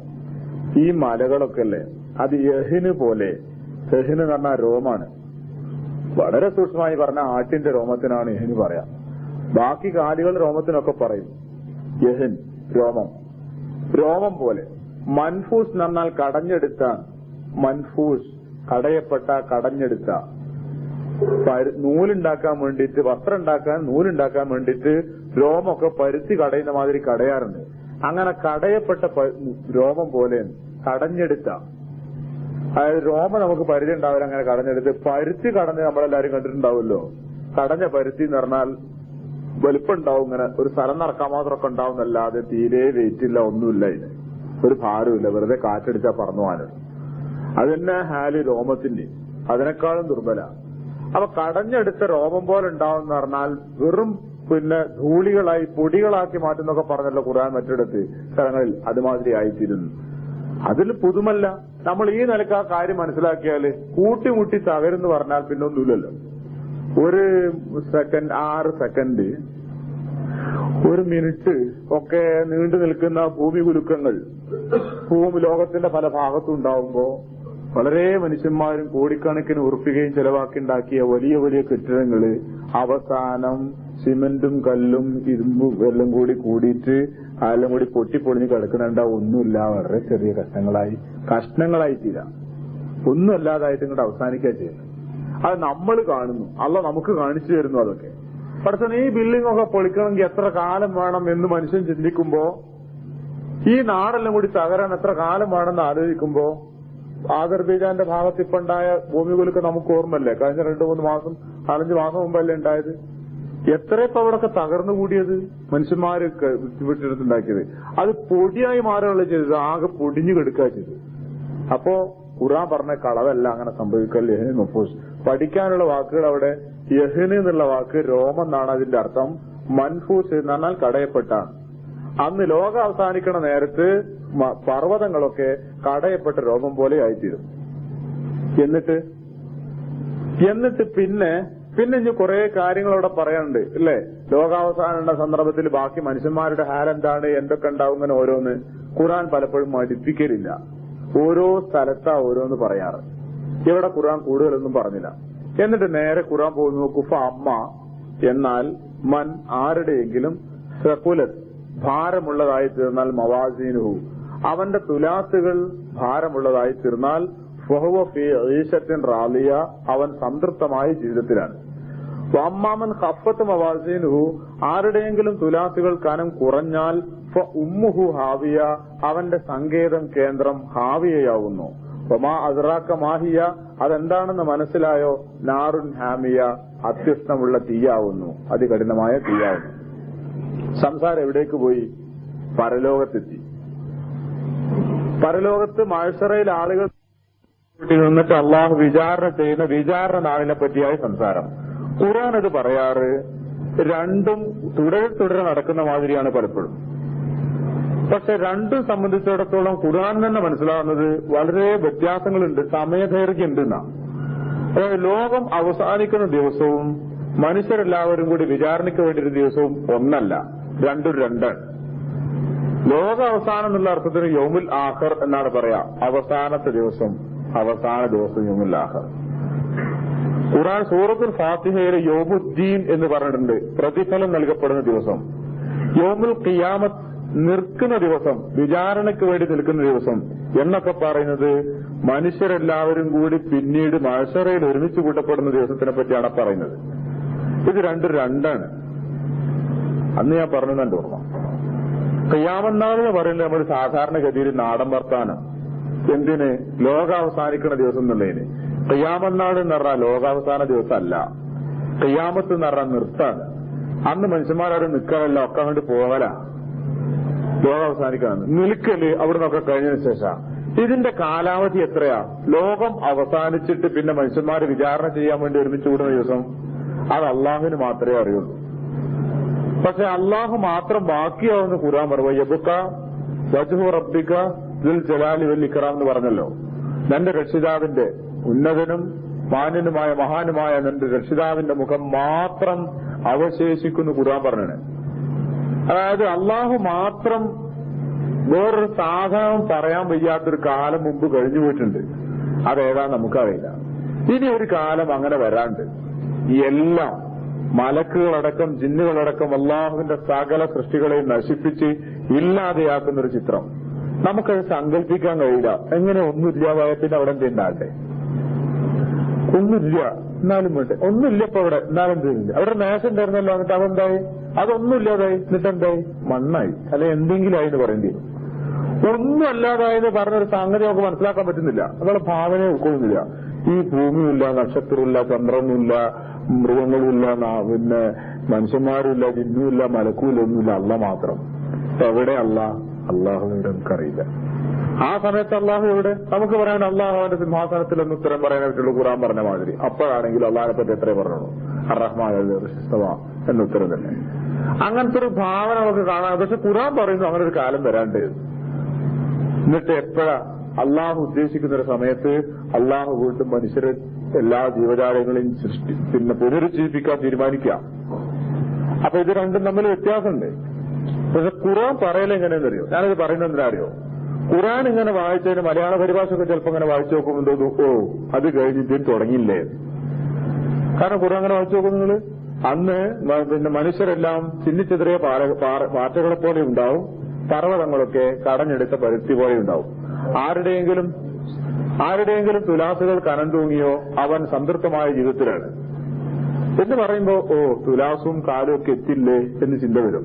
അല്ല, കുറെ കാലഘട്ടങ്ങൾക്ക് ശേഷം അള്ളാഹു മനുഷ്യരെ എല്ലാവരെയും കൊണ്ട് വീണ്ടും പുനരുജ്ജീവിപ്പിക്കുകയും ഉണ്ടാക്കുകയും ചെയ്യുന്നു എന്നാണ്. അത് നമ്മളത് അംഗീകരിക്കുന്നു ഖുർആൻ പറഞ്ഞതുകൊണ്ട് മാത്രം. പിന്നെ നമ്മളെ ബുദ്ധി കൊണ്ട് നമ്മൾ ചിന്തിക്കുമ്പോഴും അത് സംഭവിക്കാൻ സാധ്യതയുണ്ട് എന്നാണ് മനസ്സിലാവുന്നത്. ഞാൻ നേരത്തെ പറഞ്ഞു, ശാസ്ത്രീയമായി ഈ കാര്യത്തെപ്പറ്റി പറയുന്ന ആളുകൾ ഇതിനെ പഠിപ്പിക്കുന്നത് അവസാനിക്കുന്നതാണ്. അവസാനിച്ചാൽ ശാശ്വതമായ അവസാനമല്ല, വേറെ തുടങ്ങുന്നതാണ്. അത് ശാശ്വതമായ അവസാനത്തിലും കൂടി അവസാനിച്ചാൽ വേറെ ലോകം ഉണ്ടാവും. ഇവിടെ വേറെ ലോകം തുടങ്ങണം. അതിനെ ഖുർആൻ പരലോകം എന്നൊക്കെ വിളിക്കുന്ന അത്രയേ ഉള്ളൂ. അതിനെ പരലോകം മറ്റൊരു ലോകം എന്ന് വിളിക്കുന്ന അത്രയേ ഉള്ളൂ. പിന്നെ നമ്മളൊക്കെ തന്നെ രണ്ടാമത് വരുമോ എന്നുള്ളതിനെ പറ്റിയാണ് നമുക്കുള്ള പുതുമ. അത് മനുഷ്യന് ആ സംശയം തീരാത്തത്. നമ്മളൊക്കെ പിന്നെ മരിച്ചിട്ട് പോയ ആൾക്കാരും പിന്നെ ഇവിടെ എഴുന്നേറ്റ് വരാത്തോണ്ടാണ്.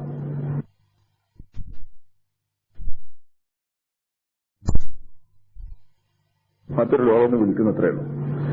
പിന്നെ നമ്മളൊക്കെ തന്നെ രണ്ടാമത് വരുമോ എന്നുള്ളതിനെ പറ്റിയാണ് നമുക്കുള്ള പുതുമ. അത് മനുഷ്യന് ആ സംശയം തീരാത്തത്. നമ്മളൊക്കെ പിന്നെ മരിച്ചിട്ട് പോയ ആൾക്കാരും പിന്നെ ഇവിടെ എഴുന്നേറ്റ് വരാത്തോണ്ടാണ്. ഇപ്പൊ അങ്ങനെ എഴുന്നേറ്റ് വന്നാൽ തന്നെ മനുഷ്യൻ സമ്മതിക്കൂല. ഈ മരിച്ചിട്ടില്ലായിരുന്നേ പറയുള്ളൂ മനുഷ്യൻ സമ്മതിക്കൂല. അപ്പൊ അത് നിലനിൽക്കുന്നിടത്തോളം കാലം മനുഷ്യന് നേർക്ക് നേരെ കാണാത്തിടത്തോളം കാലം മനുഷ്യന് ബോധ്യപ്പെടില്ല. ഇനി ബോധ്യപ്പെട്ട ഒരാൾ വന്നു നിൽക്കുക. അതാണ് ചിന്തിച്ചു നോക്കിങ്ങള്. ഒരാൾ പരലോകത്തൊക്കെ മരിച്ചൊക്കെ പോയിട്ട് ഇവിടെ വന്നിട്ട് വിവരം പറഞ്ഞു നിൽക്കുക. നമ്മൾ വിശ്വസിക്കുക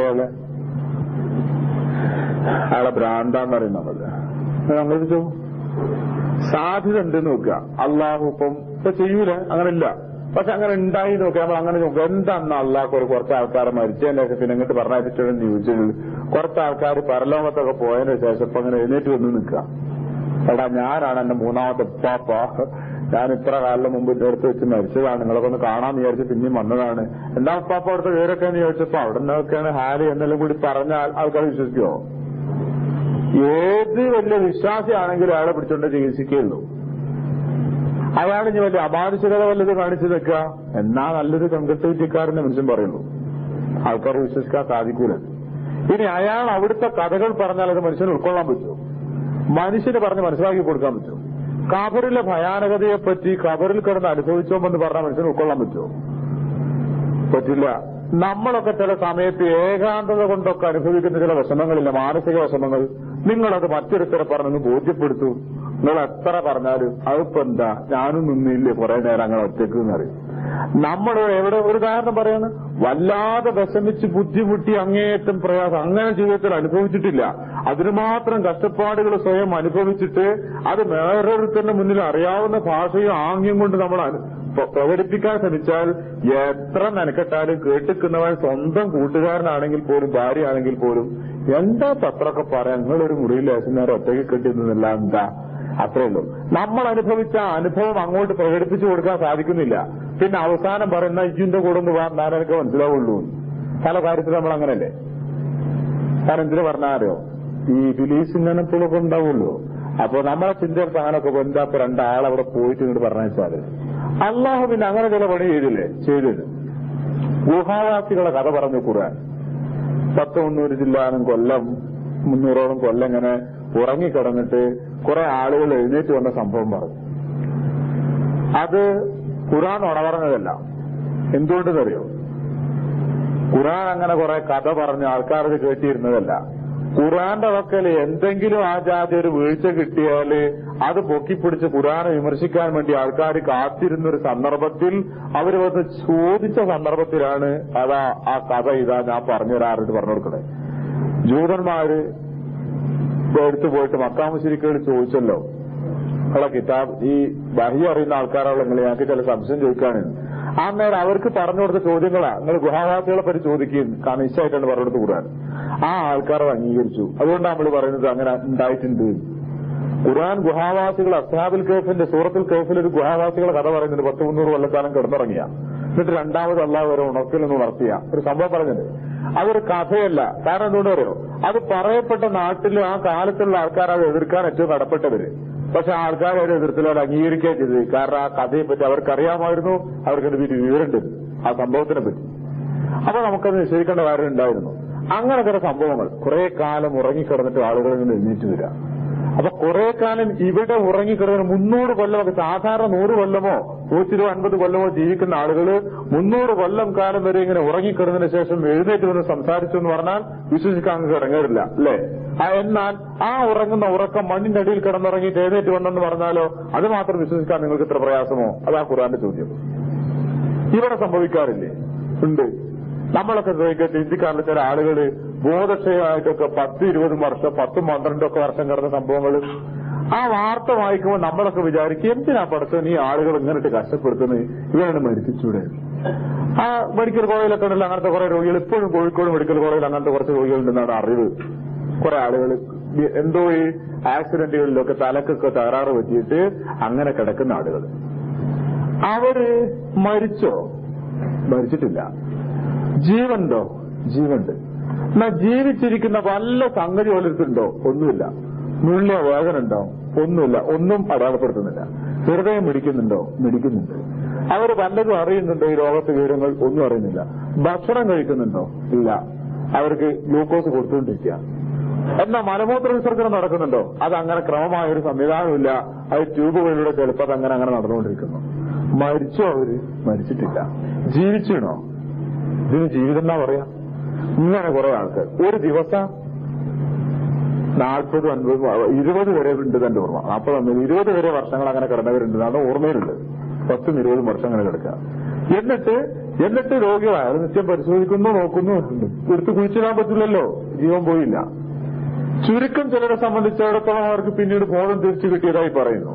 വേറെ ചിലരെ സംബന്ധിച്ചിടത്തോളം അങ്ങനെ ഒരു ദിവസം ഹൃദയമിടിപ്പ് നിലച്ചതായി അടയാളപ്പെടുത്തപ്പെടുമ്പോ അവർ മരിച്ചതായി വിധി പറയുന്നു, കൊണ്ടുപോയി കിടന്നു. ഇവർ ആ സംസാരിച്ച ആളുകളിൽ പിന്നീട് എന്താ പോലെ ഹാല് ഇവിടെ നടക്കുന്നുവല്ലോ. ഇവരിപ്പോ സത്യത്തില് ശരീരം സത്യത്തില് അഴുകിയിട്ട് ഇതിന്റെ ബന്ധം വിട്ടിട്ടില്ല എന്ന് മാത്രമേ ഉള്ളൂ. പക്ഷെ ശരീരത്തിൽ പുതിയ സെല്ലുകളൊന്നും ഉണ്ടായിട്ടില്ല. പലതും മരവിച്ചിരിക്കുന്നു. ചത്തതിന് സമാണ്. പുഴു അരിച്ചിട്ടില്ല എന്ന് മാത്രമേ ഉള്ളൂ. ബാക്കിയൊക്കെ ക്ലിയർ ആണ്. എന്നിട്ട് വീണ്ടും ആ മനുഷ്യന്മാർ എഴുന്നേറ്റ് നടക്കുകയോ സംസാരിക്കുകയോ ചുറ്റുപാടുണ്ടാവുന്നു. ചിലർ അങ്ങനെ തന്നെ മരിച്ചു കഴിഞ്ഞു. ഇതൊക്കെ പുഴു അരിച്ചതിന് ശേഷവും വേണമെങ്കിൽ അത് സാധ്യമാണെന്ന് കാണിക്കാൻ വേണ്ടി അള്ളാഹു ഉണ്ടാക്കിക്കുന്ന കാര്യങ്ങളാണ്. കാരണം ഇങ്ങനൊന്നും ഇല്ലെങ്കിൽ മനുഷ്യനാവയ്ക്ക് ചിന്തിക്കില്ലല്ലോ. അപ്പോ പുഴു അരിക്കും, അങ്ങനെയാണല്ലോ. നമ്മളതൊക്കെ കൊണ്ടുവച്ചാൽ അവസാനം ഉണ്ടാകുന്നതാണല്ലോ. മനുഷ്യൻ നാറിയാല് മരിച്ചു കഴിഞ്ഞാൽ ഒന്നിനും പറ്റാത്ത സാധനമാണല്ലോ സാധാരണഗതിയിൽ. അപ്പൊ അതൊക്കെ കഴിഞ്ഞിട്ട് ഒരു സന്ദർഭത്തിൽ രണ്ടാമതുണ്ടാക്കാൻ ഒരു ബുദ്ധിമുട്ടായ കാര്യം തോന്നുന്നില്ല. അതുകൊണ്ട് നമ്മൾ അംഗീകരിക്കുന്നു. ഞാനതാ പറഞ്ഞത്. വെറും ഖുർആൻ പറഞ്ഞുകൊണ്ട് മാത്രമല്ല, സാധ്യമാണത്, ഉണ്ടാക്കാൻ കഴിയുന്നതാണ്. ഖുർആനും തന്നെ അങ്ങനെ പറഞ്ഞു കേട്ടോ. ബുദ്ധിപരമായൊരു ചോദ്യം ചോദിച്ചിരുന്നു ഖുർആൻ. രണ്ടാമത് നമ്മൾ ഈ നുരുമ്പുകയോ എല്ലുകളൊക്കെ ആയതിനു ശേഷം രണ്ടാമത് ഉണ്ടാവുമെന്ന് ചോദിച്ചിട്ട് ഖുർആന്റെ മറുപടി എന്താ അറിയോ? നിങ്ങൾ ആദ്യം പടച്ചവർക്ക് നിങ്ങൾ രണ്ടാമതൊന്ന് പടക്കാൻ സാധിക്കൂലെന്നാ. ഏത് ബുദ്ധിമാന്റെ മുന്നിലും ഖുർആൻ ചോദിക്കാവുന്ന ചോദ്യം, ഏത് സാധാരണക്കാരന്റെ മുന്നിലും ഖുർആൻ ചോദിക്കാവുന്ന ചോദ്യം. നിങ്ങൾ ആദ്യം ഉണ്ടാക്കിയ രക്ഷതാവിന് നിങ്ങൾ രണ്ടാമത് ഉണ്ടാക്കുക എന്ന് പറഞ്ഞ ബുദ്ധിമുട്ടല്ലല്ലോ. അപ്പൊ രണ്ടാമത് സൃഷ്ടിക്കും, രണ്ടാമതുണ്ടാക്കും. അത് തന്നെ അർത്ഥമുള്ളൂ. നിങ്ങളൊന്ന് ആലോചിച്ച് നോക്കൂ. ഈ ഒളിഞ്ഞും തെളിഞ്ഞും ഒക്കെ ഈ ഒളിഞ്ഞു നിന്നിട്ട് മനുഷ്യനെ ദ്രോഹിക്കുന്ന ആൾക്കാരില്ലേ, ഇവരോടൊക്കെ ഇങ്ങനെ പ്രതികാരം ചെയ്യുക ഈ ദുര്യാവുന്നത്. ഇവരോടൊക്കെ പ്രതികാരം ചെയ്യാൻ സാധിച്ചില്ലെങ്കിൽ എന്തിനാ നമ്മളൊക്കെ മനുഷ്യന്മാരായി ജീവിക്കുന്നത്? ഇതിന്റെയൊക്കെ ഒരു സത്യാവസ്ഥ വെളിപ്പെട്ട് ഇതിനൊക്കെ ഒരു നീതി നടപ്പിലാക്കപ്പെടുന്ന കാലം വരണ്ടേ? നമ്മുടെ വ്യക്തിപരമായ ജീവിതത്തിലെ പല അനുഭവങ്ങൾ ആലോചിച്ച് നോക്കൂ നിങ്ങൾ. നമ്മളോടൊക്കെ ദ്രോഹം ചെയ്ത ആൾക്കാരോട് ആ കണക്കിന് ദ്രോഹം ചെയ്യാൻ സാധിച്ചെന്നോ? സാധിക്കുമോ? അല്ലെങ്കിൽ നമ്മളെ കുട്ടിക്കാലത്ത് ദ്രോഹിച്ച ആൾക്കാരെ നമ്മളെ ആരോഗ്യം ഉണ്ടായപ്പോൾ മരിച്ചുപോയി. ഓനെ അവിടെ തോണ്ടിയെടുത്തോളം ഒന്നും ചെയ്യാൻ പറ്റും നമുക്ക്? ഇതിനെ കുട്ടിക്കാലത്ത് ഇങ്ങനെ ആക്കിയിരുന്നു പറഞ്ഞിട്ട് എന്തെല്ലാം. ഇതിനൊക്കെ ഒന്ന് പ്രതികാരം ചോദിക്കാനോ പ്രതികാരം വീട്ടപ്പെടുകയോ ചെയ്തൊരു സാഹചര്യം ഉണ്ടാവണ്ടേ? ഉറപ്പുണ്ടാവണം. മാറ്റത് ഈ ജീവിതത്തിന് അർത്ഥമില്ല. എന്തിനാ നമ്മളിങ്ങനെ മാന്യന്മാരായി ജീവിക്കുന്നത്? ബുദ്ധിപരമായത് ആവശ്യമാണ്. അല്ലെങ്കിൽ ഇതിന് അർത്ഥമില്ല, ഈ ചെയ്യുന്നതിന് അർത്ഥമില്ല, ഈ ജീവിതത്തിനൊന്നും അർത്ഥമില്ല. പല കാര്യങ്ങളുടെയും സത്യാവസ്ഥ വെളിപ്പെടേണ്ടതുണ്ട്, പല കാര്യങ്ങളുടെയും. അപ്പോ ബുദ്ധിപരമായി ചിന്തിച്ചാലുള്ള ആവശ്യം നമുക്ക് ബോധ്യപ്പെടുന്നു. ഞാനേ പറഞ്ഞെന്തിനാ അറിയോ? പരലോകത്തിനെ പറ്റി നിങ്ങളെന്തിനാ വിശ്വസിക്കുന്നതെന്ന് വെച്ചാൽ എല്ലാവരും അങ്ങനെ പറഞ്ഞ് ഞാനും വിശ്വസിക്കുന്ന അർത്ഥത്തിനല്ല. അതൊരാവശ്യമാണ്. പഠിച്ചവന് അങ്ങനെ ഒരു സംവിധാനം ഉണ്ടാവണം, എന്നാലും ജീവിതത്തിന് അർത്ഥമുള്ളൂ എന്നൊക്കെ നമ്മൾ അംഗീകരിക്കണ്ടേ? അങ്ങനെ ഉണ്ടാവുന്നു. അന്ന് ആരുടെ വിചാരണയ്ക്ക് വേണ്ടി നിൽക്കുന്ന ആ ദിവസം യൗമുൽ ഖിയാമത്ത്. അതിന് ഖുർആൻ പറയുന്ന സന്ദർഭത്തിൽ ബാക്കി പറയാം, ഇത്രയല്ലേ വേണ്ടുള്ളൂ. ഫഖുലത്ത് എന്നാ പറഞ്ഞേ, കനം തൂങ്ങിയും. മീസാൻ എന്ന് പറഞ്ഞാൽ തുലാസാണ്, ത്രാസ്. അതിന്റെ ബഹുവചനാണ് മവാസീൻ, തുലാസുകൾ. ആരുടെയൊക്കെ തുലാസുകൾ കനം തൂങ്ങിയോ ഫഹുവ അവൻ ഈശ ജീവിതമാണ്, ഈശത്ത് ജീവിതം, റാലിയ സംതൃപ്തമായ, ഫി ഈശത്തിൻ റാലിയത്തിൻ സംതൃപ്തമായ ജീവിതത്തിലാവുന്നു. ആരുടെയൊക്കെ തുലാസുകൾ എന്ന് പറഞ്ഞാല് തുലാസുകൾ ഏതെങ്കിലും ഒരു ഭാഗം കനം തൂങ്ങാതെ പോകും. അതെന്താ ഉദ്ദേശിക്കുന്നത്? സൽക്കർമ്മങ്ങളുടെ ഭാഗം എന്നാണ് ഉദ്ദേശിക്കുന്നത്. കാരണം ഖുർആൻ ഒരു ഭാഗത്ത് പറഞ്ഞ മറ്റൊരു ഭാഗത്ത് വിശദീകരിച്ചിട്ട് അതുകൊണ്ട് പറയാണ്. അപ്പോ സൽക്കർമ്മങ്ങളെക്കുറിച്ച് തൂക്കി നോക്കുന്ന ഭാഗത്തുള്ള ആ ഭാഗം കനം തൂങ്ങിയാൽ അവൻ സംതൃപ്തമായ ജീവിതത്തിലാവുന്നു. സ്വർഗീയ ജീവിതത്തെപ്പറ്റി ഖുർആൻ ഉപയോഗിച്ച വാക്ക് നോക്കൂ, റാലിയ. ഏതായാലും നിങ്ങളൊക്കെ മെനക്കെട്ടതിനകത്തുള്ള കിട്ടും, തൃപ്തിയാവും നിൽക്ക്. അതുപോലെ തൃപ്തി ഉണ്ടായപ്പോൾ ആ തൃപ്തിപ്പെടും, അത്രേ ഉള്ളൂ. എന്താ പഠിച്ചോൻ തരാ? നിങ്ങൾക്ക് തൃപ്തികരമായ സംതൃപ്തമായ ജീവിതം.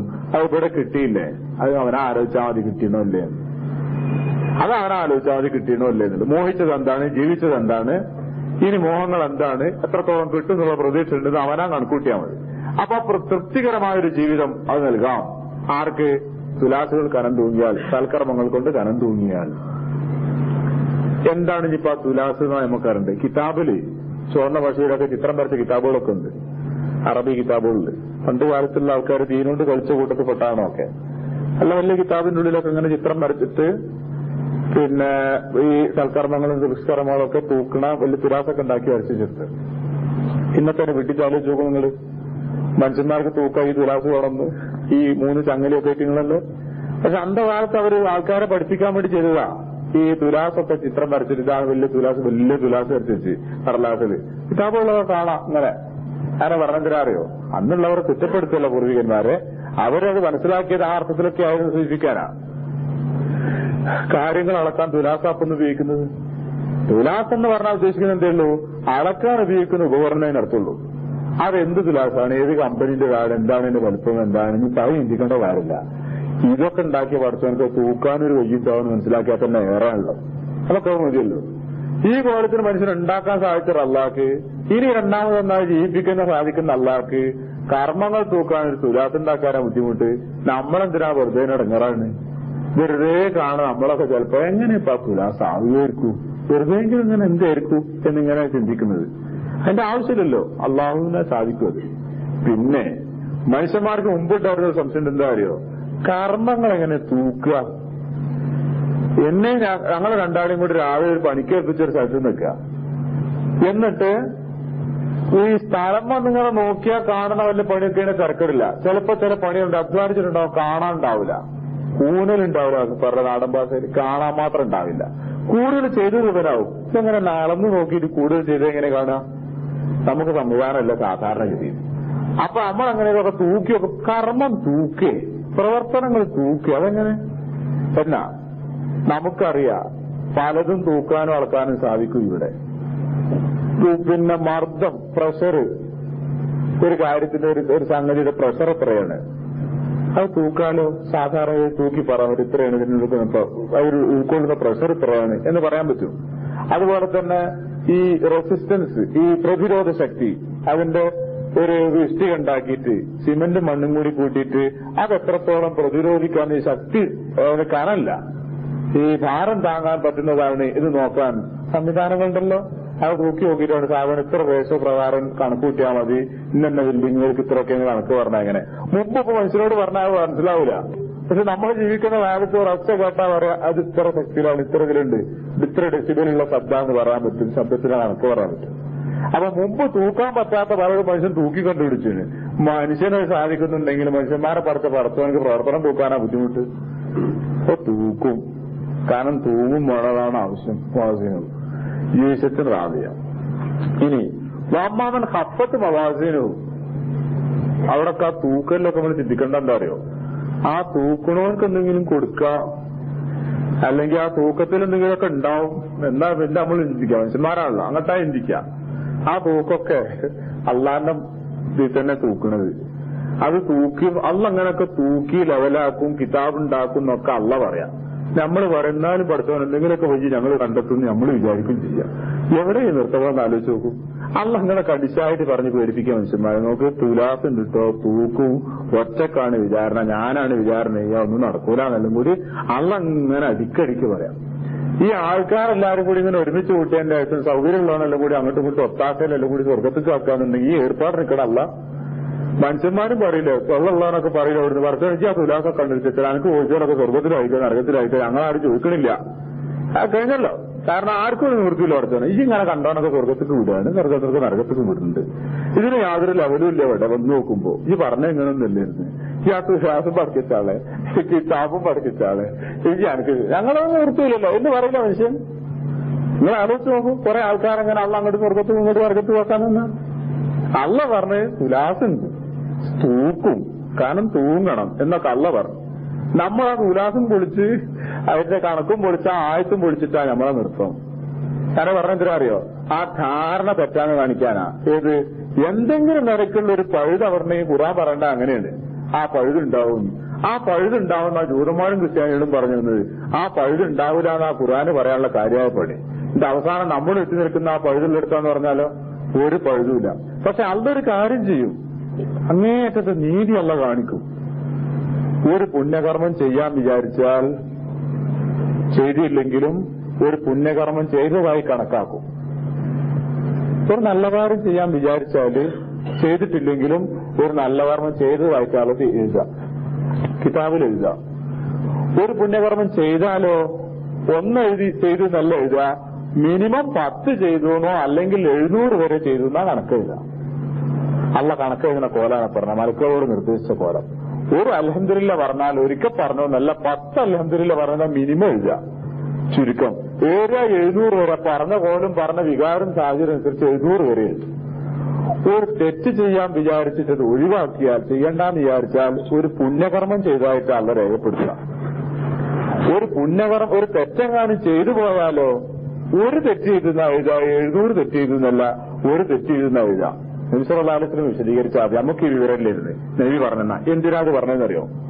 അള്ളാഹിനെ തൂക്കും പ്രവർത്തനം നോക്കും എന്നെല്ലാം കൂടി പറയുമ്പോ ഈ അങ്ങനെ കണക്കാക്കുകയാണെങ്കിൽ പഠിച്ചോ ഞങ്ങളാരും സ്വർഗത്തിലെത്തൂല എന്ന് നിരാശപ്പെടണ്ട. നമ്മളൊക്കെ നമ്മളെ പറ്റി ചിന്തിക്കുമ്പോ അങ്ങനെ കണിശായിട്ടൊക്കെ തൂക്കി നോക്കി ഏർപ്പാടാക്കാണ് ഇപ്പൊ അവിടെ നമ്മളാരുണ്ടാവില്ല എന്ന് ചിന്തിക്കണ്ട. ഇത്ര ഇളവോട് കൂടിയാണ് അള്ളാഹു തആല കാര്യങ്ങൾ എഴുതാൻ രേഖപ്പെടുത്തുന്നത്. ഒരു പുണ്യകർമ്മം ചെയ്യാൻ വിചാരിച്ചാൽ തന്നെ ഒരു പുണ്യകർമ്മം ചെയ്തതായിട്ടാണ് കണക്കാക്കുന്നത്. ചെയ്താൽ 10 മുതൽ 700 വരെ അള്ളാഹു 10 മുതൽ 700 വരെ എന്ന് പറയാൻ കാരണം പുണ്യകർമ്മം ചെയ്യുന്ന സാഹചര്യത്തിൽ ഒരുപോലെ ഉൾക്കൊള്ളുന്നില്ല. വെറുതെ ഇങ്ങനെ കസേരയിൽ ഇങ്ങനെ ഇരുന്ന് ആടിയിട്ട് ഇങ്ങനെ സുഖമായൊരു വയറും നിറച്ച് തിന്ന് ബേജാറൊന്നും ഇല്ലാതിരിക്കുന്നിടത്ത് 2 റക്അത്ത് സുന്നത്തിക്കരിക്കാൻ വേണ്ടി ഒരു മനുഷ്യൻ പോയി നിൽക്കുക, അല്ലെങ്കിൽ ദൂരസ്കരിക്കാൻ പോയി നിൽക്കുക. ആ പോയ പോക്കും വളരെ അധ്വാനിക്കുകയും കഷ്ടപ്പെടുകയും ചെയ്യുന്ന ഇടയിൽ ബാങ്ക് കേട്ടപ്പോ ആ പണിയൊക്കെ അവിടെ നിർത്തിവെച്ച് പിന്നെ അവയവങ്ങളൊക്കെ ശുദ്ധിയാക്കിയിട്ട് പള്ളിക്കൽ കൂടിയ മനുഷ്യന് ഒരേ കൂലി എടുത്താൽ മതിയോ? പോരാ, ഇയാൾക്ക് തോനെ കൂലി കൊടുക്കണം. കാരണം അയാൾ കുറച്ച് ബുദ്ധിമുട്ടിയിട്ടാ പോയത്. അപ്പൊ അതാണ് അള്ള 10 മുതൽ 700 വരെയൊക്കെ നിശ്ചയിച്ചത്. അതിനെ കണക്കനുസരിച്ച് കൊടുക്കും. അപ്പോ ഇത്ര ഇളവോട് കൂടിയാണ് അള്ളാഹു ചെയ്യുക എന്ന് നബി സല്ലല്ലാഹു അലൈഹി വസല്ലം പറഞ്ഞത്. നിരാശപ്പെടാതിരിക്കാനാണ്, മോഹിക്കാൻ വേണ്ടിയിട്ടാണ്. അങ്ങനെ എല്ലാം ചെയ്ത് അള്ളാഹു പുറത്തു തരാവുന്നതിന്റെ പരമാവധി പുറത്തു വന്ന് എല്ലാം വിട്ടുവീഴ്ചയൊക്കെ ചെയ്തതിനു ശേഷവും തൂങ്ങുന്നില്ല എന്നാലാണ് അപകടം. ഇതൊക്കെ ചെയ്തിട്ട് തൂങ്ങിക്കിട്ടി എങ്കിൽ വിശത്തിറാവില്ല. വല്ലാതൊന്നും തൂങ്ങിട്ടില്ലായിരുന്നു. ഒരിത്തിരി മേലായി കിട്ടിയാൽ സമാധാനമായി. നമ്മൾ അതെല്ലാം മോഹിക്കേണ്ടത് വേറെയാണ് മോഹിക്കേണ്ടത്. പക്ഷെ ഇത്രയുള്ളൂ ജീവിതത്തിൽ. കാരണം എന്താ പറയുക, സ്വർഗത്തെ പറ്റിയൊക്കെ പറഞ്ഞാൽ അങ്ങനെയാണ്. അതിനുള്ളിക്ക് കുറെ കാലം നരകത്ത് കിടന്നതിന് ശേഷം അള്ള ആൾക്കാർ സ്വർഗത്തിൽ കാക്കുമല്ലോ. വിശ്വാസം ഉറപ്പിച്ച ആൾക്കാരെ, വിശ്വാസം ശരിയായ ആൾക്കാരെ സ്വർഗത്തിൽ കാക്കും എന്ന് പറയുന്നുണ്ട്. ആ ആക്കിയ ആള് സ്വർഗത്തിന്റെ അവസാന തട്ടിൽ അവര് നിൽക്കും. മുമ്പ് വല്ല ബുദ്ധിമുട്ട് അനുഭവിച്ചെന്ന് വെച്ചാൽ ഒന്നുമില്ല പഠിച്ചോനെ, ഒക്കെ മറന്നുപോയി എന്നാ പറഞ്ഞത്. അതാണ് ഹദീസിലെ വാക്യം. അതിന്റെ അർത്ഥം ഈ കഴിഞ്ഞ കാലത്തുള്ള എല്ലാ നരകയാതനകളും മറക്കാൻ പറ്റുന്ന നിലക്കുള്ള അത്രമാത്രം വലിയതാണ് സ്വർഗീയ സുഖങ്ങൾ എന്നാ പറഞ്ഞത്.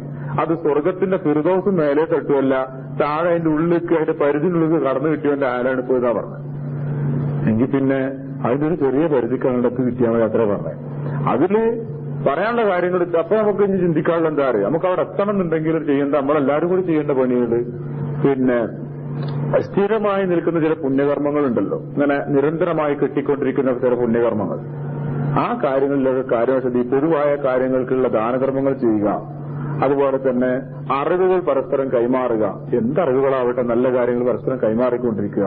അതുപോലെ അവരാന്റെ മക്കളെ നല്ല മക്കളായി വളർത്തിക്കൊണ്ടുവരിക. അത് നമ്മൾ കണക്കാക്കാൻ വയ്യാത്തത്ര കൂലിട്ടുള്ള പണിയായിട്ടാണ് അവർ പറഞ്ഞിരിക്കുന്നത്. കണക്കാക്കാൻ പറ്റില്ല എത്ര പേര് കൂലിന്നുള്ളത്. നമ്മളെ നല്ല മക്കൾ നമുക്ക് വേണ്ടിയും അവരുടെ ജീവിതത്തിലും എന്തെല്ലാം സൽക്കർമ്മങ്ങൾ എത്ര കാലമൊക്കെയാണ് ചെയ്തു കൂട്ടുന്നത് എന്നുണ്ടെങ്കിൽ ആ ചെയ്തതിന്റെ ഒക്കെ ഒരു പ്രതിഫലം നമുക്ക് കിട്ടുമെന്ന് പറയുമ്പോ നല്ല വരുമാനം ഉണ്ടാക്കാൻ പറ്റിയ ഏർപ്പാടാണിത്. ആ മക്കളെ മര്യാദയ്ക്ക് പഠിപ്പിച്ച് നല്ല നല്ല ലെവലിലാക്കി തീർത്താൽ, ദീനിയായ നിലക്കാക്കി തീർത്താൽ അത് നമ്മുടെ ജീവിതത്തിനും കൂടി ഉപകാരമാണ്, അവരുടെ ജീവിതത്തിന് മാത്രമല്ല. അതിനെ ആളിൽ അങ്ങോട്ട് നോക്കാൻ പറഞ്ഞു. പിന്നെ പൊതുവായ കാര്യങ്ങളും അതുപോലെ തന്നെ അറിവും. അതെ, താമാമൻ ഹഫത്ത് മവാസീനും. അപ്പൊ അങ്ങനെ തുലാസൊക്കെ തൂങ്ങി നോക്കിയിട്ട് സൽക്കർമ്മങ്ങൾ മുൻപോട്ടുള്ള സംതൃപ്തമായ ജീവിതം എന്ന് വെച്ചാൽ റളിയല്ലാഹു അൻഹും വറളൂ അൻഹു എന്നുള്ളത് അള്ളാഹുവിന് അവരെ പറ്റി സംതൃപ്തി. എന്റെ നല്ല അടിമകൾ, ഇവർക്ക് അള്ളാഹിനെ പറ്റി സംതൃപ്തി. പടച്ചോനേക്ക് പറഞ്ഞ വാഗ്ദാനം ഈ പാലിച്ചല്ലോ. രണ്ടു കൂട്ടർക്കും പരസ്പരം സംതൃപ്തി. വാമാമൻ ഹഫത്ത് മവാസീനു. ഹഫിലാണ് മുകളിൽ ഉപയോഗിച്ചതിന്റെ വിപരീതമാണ് ഹഫ. കനം കുറഞ്ഞു, ലഘുവായി. ഹഫത്ത് മവാസിന് ആരുടെയെങ്കിലും സൽക്കർമ്മങ്ങളുടെ ഭാഗം കനം കുറഞ്ഞാൽ ഉമ്മുഹു ഹാവിയ, അവന്റെ ഉമ്മ ഹാവിയാണ്. നാം ഉമ്മ എന്നുള്ള വാക്കിന് ഉമ്മ എന്ന് എല്ലാവർക്കും അർത്ഥം അറിയാം. അതുപോലെ തന്നെ ആ വാക്കിന് കേന്ദ്രം, സങ്കേതം എന്നർത്ഥമുണ്ട്. സങ്കേതം, എത്തിപ്പെടുന്ന സ്ഥലം, ഉമ്മ. അവന്റെ ഉമ്മതാണ് എന്ന് പറയും. എന്താ പറയുക, ഉമ്മാന്റെ അടുത്തേക്കുള്ള സാധനം കുട്ടികൾ അവസാനം അഭയം തേടി എത്തല്. അവന്റെ ഉമ്മാന്റെ അടുത്തെത്തി കുട്ടിന്റെ ഹാരതാണ് അവസാന അഭയസ്ഥാനത, സങ്കേതത. അപ്പൊ ഉമ്മ അഭയസ്ഥാനം സങ്കേതത്തിന് ഉപയോഗിക്കാറുണ്ട്. ഇപ്പൊ ഉമ്മു അവന്റെ സങ്കേതം ഹാവിയയാവുന്നു. അതെന്താ ഹാവിയന്റെ മലയാളം പറയാത്തത്? അള്ള പറഞ്ഞതൊരു പുതിയ വാക്ക് മാതിരിയാ. വമാ അദറാക്ക മാഹിയ, അതെന്താന്ന് നിനക്ക് മനസ്സിലായോ? മാഹിയ എന്നുള്ള ഒറ്റ വാക്കല്ലോ. മാ എന്താണ്, ഹിയ ഹിയ അതെന്താണെന്ന് നിനക്ക് മനസ്സിലായോ? ഹാവിയാണെന്ന് പറഞ്ഞില്ല, ഹാവിയ എന്ന് പറഞ്ഞപ്പോ എന്താണെന്ന് മനസ്സിലായോ? എന്നാ പറഞ്ഞുതരാ, അത് നാറുൻ, തീയാണ്. അപ്പൊ അവന്റെ സങ്കേതം നരകാണ്. നരകം എന്ന അർത്ഥത്തിനാണ് അള്ളാഹു ഇവിടെ ഹാവിയ എന്ന് ഉപയോഗിച്ചത്. നോക്കൂ നിങ്ങള്, അവന്റെ സങ്കേതം നരകമാണെന്ന് പറയുന്നതിനേക്കാളേറെ ശക്തിയുണ്ട് അവന്റെ സങ്കേതം ഹാവിയാണ്. ഹാവി എന്താണെന്ന് മനസ്സിലായല്ലേ? അത് തീയാണ്, അള്ള ചൂടുള്ള തീയാണ്. ശരി, നാറുൻ തീയാണ്. ഹാമിയ അത് ഹേയാണ്, അത്യുഷ്ണമുള്ളത്, അങ്ങേയറ്റം ചൂടുള്ളത് ഹാമിയന്റെ അർത്ഥം. അത്യുഷ്ണമുള്ള നരകമാവുന്നു, അത്യുഷ്ണമുള്ള തീയാവുന്നു. അതാണ് അതിന്റെ സങ്കേതം. വളരെ വിശാലമായി ഖുർആൻ പറഞ്ഞു വെച്ച ലോകാവസാനം പരലോകത്തിന്റെയും സംഭവം വളരെ ചുരുങ്ങിയ വെറും 4 ആയത്തുകൾ 5 ആയത്തുകൾ കൊണ്ട് അല്ലാഹു ചുരുക്കി ഒതുക്കി പറഞ്ഞിരിക്കുകയാണ്. നമുക്ക് ചെയ്യാനുള്ളത്, നമുക്ക് ചിന്തിക്കാനുള്ളത്, ഈ ആയത്തിറങ്ങിയ സന്ദർഭത്തിൽ ഈ ആദ്യകാലത്ത് മുശ്രിക്കുകളാവുകയും പിൽക്കാലത്ത് ഇസ്ലാമിലേക്ക് കടന്നു വരികയും ചെയ്ത സഹാബികൾ, അവരെ അവരിൽ സ്വാധീനമുണ്ടാക്കിയ ഖുർആൻ ആയത്തുകളെ പറ്റി പറയുന്നിടത്ത് ഈ ആയത്തുകളെ പറ്റി പറഞ്ഞു കേൾക്കാറുണ്ട്.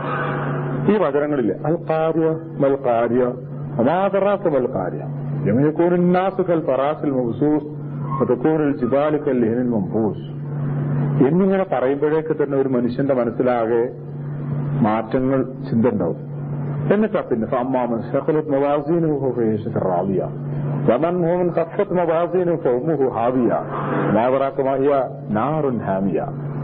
ലോകാവസാനത്തെക്കുറിച്ച് ചിത്രീകരിച്ചതിന് ശേഷം സ്വർഗീയ സുഖത്തെക്കുറിച്ചുള്ള മോഹിപ്പിക്കൽ, വെറും മോഹിപ്പിക്കലല്ല, വാഗ്ദാനം, നരകശിക്ഷയെക്കുറിച്ചുള്ള താക്കീത്, ഇതാണ് ആ സന്ദർഭത്തിൽ ഖുർആൻ നൽകിയിരുന്നത്. ഇതവരെ വല്ലാതെ സ്വാധീനിച്ചു എന്നാണ് അവരൊക്കെ പറയുന്നത്. അതായത് ആദ്യം മുശ്രിക്കുകളാവുകയും പിന്നീട് ഇസ്ലാമിലേക്ക് വരികയും സഹാബികള് പഴയകാല കഥകൾ പറയുന്ന കൂട്ടത്തിൽ പറയുന്ന വാക്കുകളാണ്. ഇത് വല്ലാതെ അവർ തലയെ തറക്കുക ചെയ്തതൊക്കെ പോയിട്ട് അത് കാര്യ പല കാര്യം. അത് തന്നെ കൂടുതൽ ചിന്തിക്കൊന്നും വേണ്ട, വല്ലാതെ നീട്ടി പറയുന്നുള്ള ആയത്തുകളൊന്നുമില്ല, വളരെ ചെറിയ ചെറിയ ആയത്തുകൾ. അങ്ങനെ പോയിട്ട് ഇങ്ങനെ തട്ടുകയാണ് നിങ്ങൾ നമ്മൾ മലയാളത്തിൽ തന്നെ കേട്ട് നോക്കൂ. നിങ്ങൾ ആ ശക്തി വരില്ലേ എന്നാലും കേട്ട് നോക്കൂ. ആ കൂട്ടുമുട്ടുന്ന സംഭവം എന്താണ്? കൂട്ടുമുട്ടുന്ന സംഭവം എന്താണെന്ന് നിനക്കറിയാമോ? അന്ന് മനുഷ്യരൊക്കെ ചിന്നിച്ചിതറിയ പാറ്റകളെ പോലെ ഉണ്ടാവും, പർവ്വതങ്ങൾ കടഞ്ഞെടുത്ത് രോഗം പോലെ ഉണ്ടാവും. എന്നാൽ ആരുടെയെങ്കിലും തുലാസുകൾ കനം തൂങ്ങിയോ അവന് സംതൃപ്തമായ ജീവിതമാണ്. ആരുടെയെങ്കിലും തുലാസുകൾ കനം കുറഞ്ഞുവോ അവന്റെ സങ്കേതം ഹാവിയാണ്. അതെന്താണെന്ന് നിനക്കറിയോ? അത്യുഷ്ണമുള്ള തീയാകുന്നു എന്നിങ്ങനെ അത് അതിന്റേതായ ഫോഴ്സിൽ ശക്തിയിൽ ഓതി പറയുമ്പോൾ എന്തായിരുന്നാലും ശരി മനസ്സ് തട്ടുന്നുണ്ട്. അത് തട്ടിയിരുന്നു ആ ആയത്തിന്റെ കാലത്ത് എന്നാ പറയുന്നത്. നമുക്ക് പഠിക്കാനുള്ള എന്താ? വിശ്വാസം വർദ്ധിപ്പിക്കുക അവിടെ അത്ര തന്നെ. അല്ലാഹുവേ, നീ ഈ ആയത്തിറക്കിയ കാലഘട്ടത്തിലുള്ള ആളുകൾക്ക് ഈ ആയത്തിന്റെ ആശയം മനസ്സിലായിരുന്നു, ഞങ്ങളെക്കാൾ കൂടുതൽ മനസ്സിലായി കാണും. പക്ഷെ വിദ്യാഭ്യാസപരമായ ശാസ്ത്രീയമായൊക്കെ പുരോഗമിച്ച ഈ കാലഘട്ടത്തിൽ പടച്ച തമ്പുരാന് ഈ കാര്യം അവരെക്കാൾ ഏറെ ഒരു അർത്ഥത്തിൽ ഞങ്ങൾ അംഗീകരിക്കുന്നു, മനസ്സിലാക്കുന്നു. ഇതേത് നേരത്തും സംഭവിക്കാം, നിനക്കതിന് സാധിക്കും ചെയ്യും. അത് ഈ ഇടക്കിടക്ക് ചെയ്യുന്നുണ്ട്. ചില ഭാഗത്തൊക്കെ രോഗാവസാനം കുറേശ്ശെ അല്ല നടത്തുന്നുണ്ടല്ലോ. കുറെ ഭാഗത്തൊക്കെ ഇങ്ങനെ വെള്ളപ്പൊക്കം വന്നിങ്ങനെ ഇല്ലാതാവും, അങ്ങനെ കൂടി വന്നിട്ട് ചില പ്രദേശങ്ങളൊക്കെ അങ്ങനെ നശിച്ചു പോകുന്നുണ്ട്. കുറേശ്ശെ നടത്തുന്നുണ്ട്. നിനക്കത് സാധിക്കും അല്ലാഹു എന്ന് നമ്മൾ അംഗീകരിക്കുകയാണ്. എന്നിട്ട് വരാനിരിക്കുന്ന ഒരു ജീവിതത്തില് സുഖം കിട്ടാൻ വേണ്ടിയുള്ള പ്രാർത്ഥന ജീവിക്കേണ്ടത് നമ്മള് മോഹമുണ്ട്, നമുക്ക് ജീവിക്കണേ ഒരു കരാറ് പറ്റുന്നുണ്ട് നമുക്ക്. അതാണ് ഇപ്പൊ കൊത്തിപ്പൊഴിക്കൊണ്ടിരിക്കുന്നത്. അപ്പോ ഖബറാണ് ഇപ്പൊ പരലോകത്തിന്റെ തുടക്കം. അവിടുന്ന് തന്നെ അള്ളാഹു ശിക്ഷയൊക്കെ തുടങ്ങുന്നതല്ല പറയുന്നത്, വെറും പറച്ചിലല്ല. നബി സല്ലല്ലാഹു അലൈഹി വസല്ലം വാക്കുകൾ അങ്ങനെയാണല്ലോ. അപ്പൊ അത് അവിടുന്ന് മുതൽക്ക് പിന്നെ അങ്ങോട്ടുള്ളതൊക്കെ നമ്മൾ ഒറ്റക്ക് നീങ്ങേണ്ട ഒരു കാര്യമാണല്ലോ, കൂട്ടുകാരില്ലാത്ത. അപ്പൊ ആ സമയങ്ങളിൽ അള്ളാന്റെ രക്ഷ നമ്മളെ തെരഞ്ഞു വരാന്നല്ലാതെ വേറെ രക്ഷയില്ല. ഇവിടെ അള്ളന്നെ ഉള്ളു രക്ഷിക്കാൻ. എന്നാൽ തന്നെ ഇവിടെ മനുഷ്യന്മാരോട് പറയാനെങ്കിലും നേരം കിട്ടും. മലക്കുകളോട് പറഞ്ഞിട്ട് കാര്യമില്ല, ഓല അതിന് വന്നാലല്ല നമ്മളെടുത്ത്. അപ്പൊ അവിടെയൊക്കെ തന്നെ അള്ള മാത്രമേ ഉള്ളൂ. അപ്പൊ അങ്ങനെ ഒരു സമയം ഉണ്ട് എന്ന ബോധവും ആ സമയത്തിൽ അള്ളാഹുവിന്റെ രക്ഷ ലഭിക്കാൻ വേണ്ടിയുള്ള പ്രാർത്ഥനയാണ് നമുക്ക് വേണ്ടത്. മൻ സലിമൽ മുസ്ലിം മിൻ ലിസാനിഹി വയദിഹി എന്ന് പറഞ്ഞ നബി സല്ലല്ലാഹു അലൈഹി വസല്ലം, ഒരു മുസ്ലിമായ മനുഷ്യന്റെ നാവിൽ നിന്നും കയ്യിൽ നിന്നും മറ്റുള്ളവരെ സുരക്ഷിതരായിരിക്കും. അവന്റെ നാവ് കൊണ്ടും വേറുള്ളവരെ ഇടങ്ങറാക്കൂല, അവന്റെ ശക്തി കൊണ്ടും കൈ കൊണ്ടും വേറുള്ളവരെ ഇടങ്ങറാക്കൂല. അങ്ങനെ ജീവിക്കുന്നുണ്ടാവും, മറ്റവരും ജീവിക്കട്ടെ. ഇത് ഏത് നേരത്തും നിൽക്കുമല്ലോ എന്നൊരു വിചാരിച്ച് അങ്ങനെ ജീവിക്കാം. അതോടൊപ്പം ശക്തവാനാകും അവന്, അത് വേറെ കഥ. പക്ഷെ അവനെ സംബന്ധിച്ചുണ്ടാകുന്ന അവസ്ഥ ഇതാണ് നബി സല്ലല്ലാഹു അലൈഹി വസല്ലം പറഞ്ഞത്. ഈ വികാരം ഉണ്ടായിത്തീരുമ്പോഴാണ് അത് തന്നെയുള്ളപ്പോ സത്യത്തിൽ ആ സഹാബികളിലൊക്കെ നമ്മൾ കാണുന്നത്. അബൂബക്കർ സിദ്ദീഖ് റളിയല്ലാഹുവിനെ സംബന്ധിച്ച് നേരത്തെ ശാന്തനാന്ന് പറയാം. ഉമർ റളിയല്ലാഹുവിനെ സംബന്ധിച്ചിടത്തോളമൊക്കെ നേരത്തെ എന്തും ചെയ്യുന്ന ആളുകളല്ലേ. അവസാനം അവരിങ്ങനെ വന്നിട്ട് ഇങ്ങനെ, നബിയെ അത് ചെയ്യാൻ പാടില്ല, ഞാൻ ചെയ്യുന്നില്ല. എന്താ ഓരോരുത്തർക്കുള്ള വികാരം എന്ന് പറഞ്ഞാൽ ഇത് ഈ വാക്കുകൾ ഇങ്ങനെ പറഞ്ഞത് ഇങ്ങനെ കേട്ടിട്ട് ആ ഈമാനടുത്ത് അങ്ങനെ വന്നപ്പോ ആകെ മാറിയിട്ട് ശാന്തരായ മനുഷ്യന്മാരായി മാറുക. അതാണ് ഉണ്ടായത്. അപ്പോ ആ നിലക്ക് നമ്മൾ ആ ആശയം ചിന്തിക്കുക. നമ്മൾ പറയുന്ന എന്നിലും നമ്മിലൊക്കെ പോരായ്മകളുണ്ട്. പോരായ്മകളെ പറ്റി ബോധവാന്മാരാകുക. അള്ളാഹു നമുക്ക് പുറത്തു വരുമാറാവട്ടെ. ഈ വിശ്വാസം മനസ്സിലാക്കുകയും ഖുർആന്റെ ആശയങ്ങൾ മനസ്സിലാക്കിക്കൊണ്ട് ജീവിക്കുവാൻ അള്ളാഹു നമുക്ക് തൗഫീഖ് ചെയ്യുകയും ചെയ്യുമാറാവട്ടെ. നമ്മുടെ മാതാപിതാക്കൾക്കും ഭാര്യമാർക്കും സന്താനങ്ങൾക്കുമൊക്കെ അള്ളാഹു പുറത്തു കൊടുക്കുകയും നമ്മളെല്ലാവരെയും അള്ളാഹു സ്വർഗത്തിൽ ഒരുമിച്ച് മുട്ടിപ്പിരിക്കുകയും ചെയ്യുമാറാവട്ടെ.